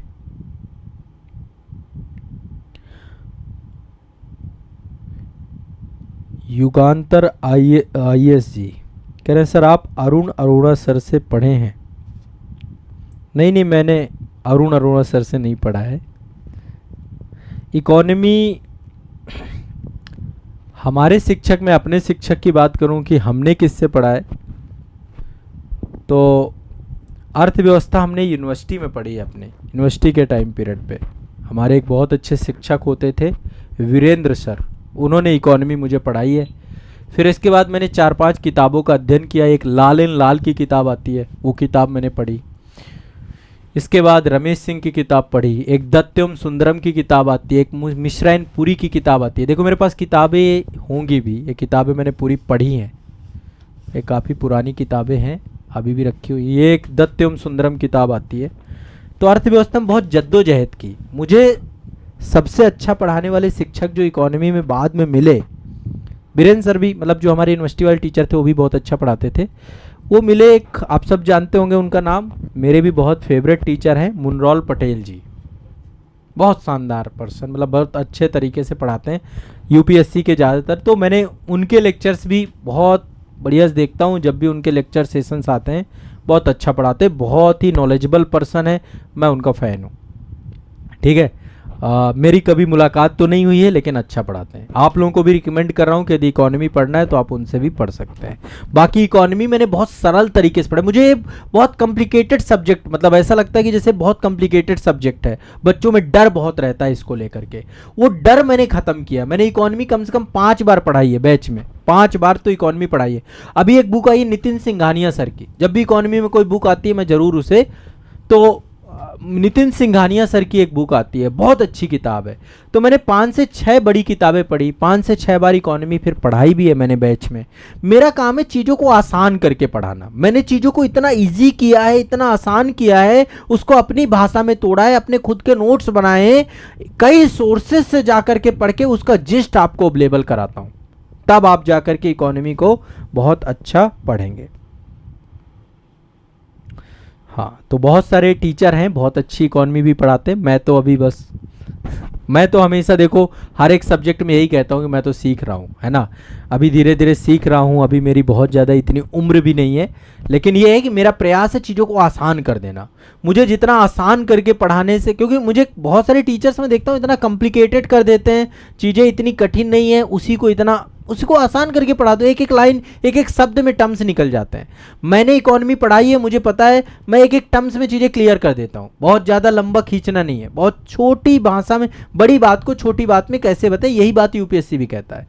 ठीक है, तो वित्तीय समावेशन में क्या क्या चुनौतियां हैं, गड़बड़ लिख गया क्या, हाँ ठीक है। नगद कैश आधारित अर्थव्यवस्था, पहला तो ये है। दूसरा क्या है, अधिशेष आय की कमी है, लोगों के पास इतना पैसा ही नहीं है कि बैंक में जाके जमा करें, लोगों के साथ ये भी समस्या है। तो वित्तीय समावेशन कैसे, अधिशेष आय, अधिशेष का मतलब लोगों के पास बचे तब ना, अधिशेष आय आधारित अर्थव्यवस्था। बाकी बहुत अच्छे अच्छे टीचर हैं, है ना, मैं बहुत फैन हूँ बहुत सारे टीचरों का, शिक्षकों का, जो भी पढ़ा रहे हैं। अब तो यूट्यूब के माध्यम से सब सुलभ है ना। तो अधिशेष आय आधारित अर्थव्यवस्था का है, अधिशेष आय की कमी लिख सकते हैं, इसको ये कर सकते हैं कि कमी, ठीक है, अधिशेष आय की कमी। और क्या क्या पॉइंट हो सकते हैं, उच्च लेन देन लागत, लोगों को लग रहा है कि बैंक में जाएंगे तो वहां पे बैंक के चार्जेस इतने हैं, हमारा पैसा ही कट जाएगा, तो चार्जेस के डर से लोग जो है बैंक में पैसा नहीं जमा करते हैं। उच्च लेन देन लागत है, उच्च लेन देन लागत, ये भी लोगों को लगता है, ये भी एक चुनौती है जिसके कारण से लोग वित्तीय समावेशन से नहीं जुड़ते हैं। दूसरा, लोगों को लगता है बैंक पैसा लेके भाग जाएगा। अब मैं आपको बताऊं, जैसे हमारे यहाँ भी बहुत सारे लोग, जैसे इस संस्था में कई सारे काम करते हैं वर्कर, मैंने बहुतों का अकाउंट खुलवाया, मैंने उनको बोला नहीं, यदि आपकी सैलरी जाएगी, पेमेंट जाएगी इसमें, नहीं सर कैश दे दीजिए, कैश ज़्यादा सही है। अरे मैंने, जैसे लाइक मान लीजिए हमारी संस्था में जो सफाई का काम करते हैं बहुत सामान्य है, मैंने उनको, मतलब पढ़े लिखे नहीं है, तो मैंने एक दो बार उनको चेक दिया, उन्होंने कहा सर अब मैं इसका क्या करूं, कैश हो तो बने बात। मैंने कहा नहीं, बैंक से जुड़ना है। बोला सर बैंक पैसा लेके भाग जाएगा। एक दो केस स्टडी उन्होंने सीख रखा है, पता है उन्हें कि अरे ये बैंक भाग गया, वो बैंक भाग गया, कुछ बैंक भागे भी है पैसा। अभी आप लोगों को पता होगा गांव क्षेत्र में लोगों का पैसा, एक संस्था थी सहारा इंडिया, आप लोगों ने नाम सुना हो सकता है, आप में से कुछ लोगों का परिवार का पैसा भी फंसा हो। अब सहारा इंडिया में क्या हुआ, उसमें कुछ ऐसी वित्तीय अनियमितताएं आई कि सेबी के द्वारा रिस्ट्रिक्शंस लगा दिए गए, और उस रिस्ट्रिक्शंस के कारण से बहुत सारे लोगों का पैसा फंस गया, किसी का 4-4 लाख रुपए, 6-6 लाख रुपए, 10-10 लाख रुपए फंस गया। तो ऐसे ऐसे भ्रष्टाचार के मामले आए हैं, बीच में यस बैंक वाला मामला आपने सुना होगा, पीएमसी बैंक का मामला सुना होगा, ऐसे ऐसे बैंक आए हैं कि आए हैं और ले गए पैसा, चिट फंड, ऐसे बहुत सारे घोटाले हुए हैं। तो भरोसे और सिस्टम की कमी है, भरोसे की कमी है, भ्रष्टाचार है, ये हर जगह आके खड़ा हो जाता है। भ्रष्टाचार, विश्वास नहीं है लोगों का। हमारे यहाँ पे जो कारपेंटर हैं संस्था के, जो काम करते हैं, मैं उनसे हमेशा एक बात कहता हूं कि आप अकाउंट में क्यों नहीं पैसा रखते हैं। बोला सर अकाउंट से पैसा कट जाएगा। मैंने कहा अकाउंट से पैसा कैसे कट जाएगा। बोला सर वो एटीएम के चार्ज इतने ज़्यादा हैं, वो बैंक के चार्ज इतने ज़्यादा हैं, वो चेकबुक का पैसा काट लेंगे। मैंने कहा सर्विस देंगे तो काटेंगे ही। बोले मैं क्यों दूं, मैं 200-300। अच्छा बैंक वाले अब एक गड़बड़ और कर रहे हैं, मतलब आप देखो कि चार्जेस बहुत बढ़ गए हैं बैंक के। बैंक में लोग पैसा रख रहे हैं तो वो चार्ज के नाम पे इतना पैसा काट रहे हैं, लोगों को लग रहा है, तो वो भी एक समस्या है। दूसरा, एक अवेयरनेस की कमी भी है, लोग बैंकिंग सुविधाओं के बारे में ज्यादा जानते नहीं, जन जागरूकता का अभाव। देखो एक चीज मैं यहां पे आपको बता दूं, यदि कोई लोन लेता है, सूदखोर से लोन लेने से 1000 गुना अच्छा है बैंक से लोन लीजिए, सस्ता पड़ेगा और बेहतर होगा, विश्वसनीय होगा। लोग सूदखोर के पास चले जाते हैं, घर का सोना चांदी उठा के चले गए और लोन ले लिया, बाद में सोना चांदी भी डूब जाता है और ब्याज पे ब्याज चलती रहती है। एक पीढ़ी वाला दूसरी पीढ़ी वाला भरता है, तीसरी पीढ़ी भरता है, आत्महत्या तक करनी पड़ जाती है किसान को। लेकिन किसान को यदि बैंक का पता हो, देखो बैंक के माध्यम से सरकार कितना किसान ऋण माफ भी करती है, बहुत सारी रियायतें मिलती है, एक तो कम दर पे मिलता है, दूसरा, जो आप पैसा जमा करते हो, जो किस्तें आपकी बनती हैं, वो किस्तों में मूलधन भी जाता है। यदि आप सूदखोर से लोगे तो केवल ब्याज ब्याज लेगा, मूलधन बाद में, पहले कहे ब्याज दो बाद में मूलधन लूंगा। बैंक ऐसा नहीं करता, बैंक आपका ब्याज भी लेगा लेकिन साथ साथ मूलधन भी लेगा। ब्याज की दर भी बहुत कम होती है, तो ये भी आपको पता है। अरविंद कुमार जी कह रहे हैं जी सर मेरे घर का भी 96, अच्छा सहारा इंडिया वाले कुछ मिल गए क्या? 96,000 रुपये फंसा है। हाँ चलो कोई बात नहीं, मिलेगा मिलेगा। सहारा इंडिया का एक रिफंड पोर्टल बनाया गया है, होम मिनिस्ट्री, वो सहकारिता मंत्रालय जो अमित शाह जी हैं उनके द्वारा बनाया गया है, और वो रिफंड पोर्टल पे आप रजिस्टर्ड कर दीजिए। भगवान करे पैसा आ जाए, सबका आ जाए। तो एक रिफंड सहारा इंडिया रिफंड पोर्टल गवर्नमेंट ने बनाया है। पैसा, सुभद्रा सहारा जी तो अब नहीं रहे, लेकिन पैसा अब रिकवर हो चुका है, सरकार ने पैसा रिकवर कर लिया है, सरकार के पास पैसा आ गया है, तो वो पैसा रिफंड होगा आप लोगों के लिए। परेशान मत होइए, देर सवेर, बस ये है कि लोग परेशान हो गए, वो पैसा लोगों को लगता है मर गया पैसा, लेकिन आएगा पैसा, शायद आएगा, भरोसा करके रखिए, बाकी तो भगवान। अरे भाई साहब ये कौन है, कह रहे हैं सर मेरा 25 लाख रुपए फंसा है। अरे यहाँ तो काफ़ी लोग हैं भाई, तो आप लोग रिफंड पोर्टल पे रजिस्टर्ड कर लीजिएगा, बस एक ही तरीका है और कोई तरीका नहीं है। मेरे गांव में भी बहुत सारे लोगों का पैसा फंसा था। जब ये घटना हुई तो बहुत सारे लोगों ने फ़ोन किया कि क्या करें क्या ना करें। मैंने कहा कुछ नहीं करो, जैसे जो एजेंट, उसमें एजेंट होते थे, एजेंट के ऊपर काफ़ी ज़्यादा लोगों ने किया, विवाद हुआ, बहुत सारी चीज़ें होती हैं, तो क्या कर सकते हैं। देखो ये फेलियर है, गवर्नमेंट का फेलियर है पूरी तरीके से। अब तो गवर्नमेंट के पास पैसा आ भी चुका है, गवर्नमेंट को चाहिए कि लोगों का पैसा समय रहते हुए, लोगों के मतलब लोगों ने बहुत मजबूरी का पैसा है लोगों का, ठीक है। दूसरा सर्विस प्रोवाइडर की बहुत सेवा प्रदाता, जैसे बैंकिंग के जो सेवा प्रदाता हैं, अभी तो सरकार ने ई मित्र बना दिए हैं, है ना, फिनो पेमेंट बैंक बना दिया है। गांव में यदि आपको कैश चाहिए तो आप फिनो पेमेंट पे जाइए, आधार कार्ड से भी आपको पैसा निकाल के दे देगा वो। फिनो पेमेंट बैंक बना दिए। इसके बाद पेमेंट बैंक हैं, बहुत सारी कोऑपरेटिव बैंक्स हैं, आपकी क्षेत्रीय ग्रामीण बैंक हैं, इंडियन पोस्ट पे बैंक है, बहुत सारे बैंक। लेकिन सेवा प्रदाताओं की अभी भी बहुत सारी दूरी है, बेसिक इंफ्रास्ट्रक्चर को और बेहतर करना पड़ेगा। दूसरा, बैंकों में टाइम बहुत लगता है। एसबीआई के पास इतना लोड है, इतना लोड है, इतना लोड है, एसबीआई चले जाइए ऐसा लगता है कि भारत में क्या हो रहा है ना। काम जैसे लगता है कि सबसे ज्यादा काम एसबीआई बैंक के कर्मचारी ही कर रहे हैं। लोड इतना ज्यादा है, कर्मचारी कम है, लोड बहुत ज्यादा है। सारी जितनी सरकारी योजनाएं सब एसबीआई के साथ इंटरलिंक कर दी जाती हैं, ठीक है। और सेवा प्रदान की गुणवत्ता में भी कमी है, ये भी सब चुनौतियां हैं। गुणवत्ता में कमी, सेवा प्रदान ही अच्छे से नहीं हो रही, वो कह रहा क्यों जाऊं बैंक, गुणवत्ता में कमी। लेकिन अब देखो सरकार जो कुछ भी कर रही है बैंक के माध्यम से ही कर रही है, तो इसलिए बैंक से तो आपको बनाना ही पड़ेगा, दूरी बना के आप काम नहीं कर सकते हैं, ठीक है। आपको अपनी सेविंग्स भी करनी है, कुछ भी करना है तो सब कुछ। और दूसरा, गांव का आदमी पढ़ा लिखा नहीं होता है, थोड़ा सा वहां के लोगों के हिसाब से बैंकिंग कार्य प्रणाली को इस्टेब्लिशमेंट करना। दूसरा, लोगों के पास आवश्यक दस्तावेज ही नहीं है, किसी के पास पैन कार्ड नहीं, बिना पैन कार्ड के खाता ही नहीं खुलेगा। तो चाहिए कि जो आयकर विभाग है बड़े स्तर पे पैन कार्ड बना दे सबके, है ना। लोग अभी पैन कार्ड अप्लाई करते हैं, पैन कार्ड बन के आ जाता है। आप लोग भी अपना अपना पैन कार्ड जरूर बनवा लेना, बहुत सिंपल सा प्रोसेस होता है। आपके यहाँ पे कोई भी यदि ई मित्र हो या फिर जो साइबर कैफे वाले हों वो आपका अप्लाई कर देंगे। कोई एडवोकेट से, वकील से मिल लीजिएगा, वो आपको अप्लाई कर देंगे। आपका पैन कार्ड जरूर बन जाना चाहिए।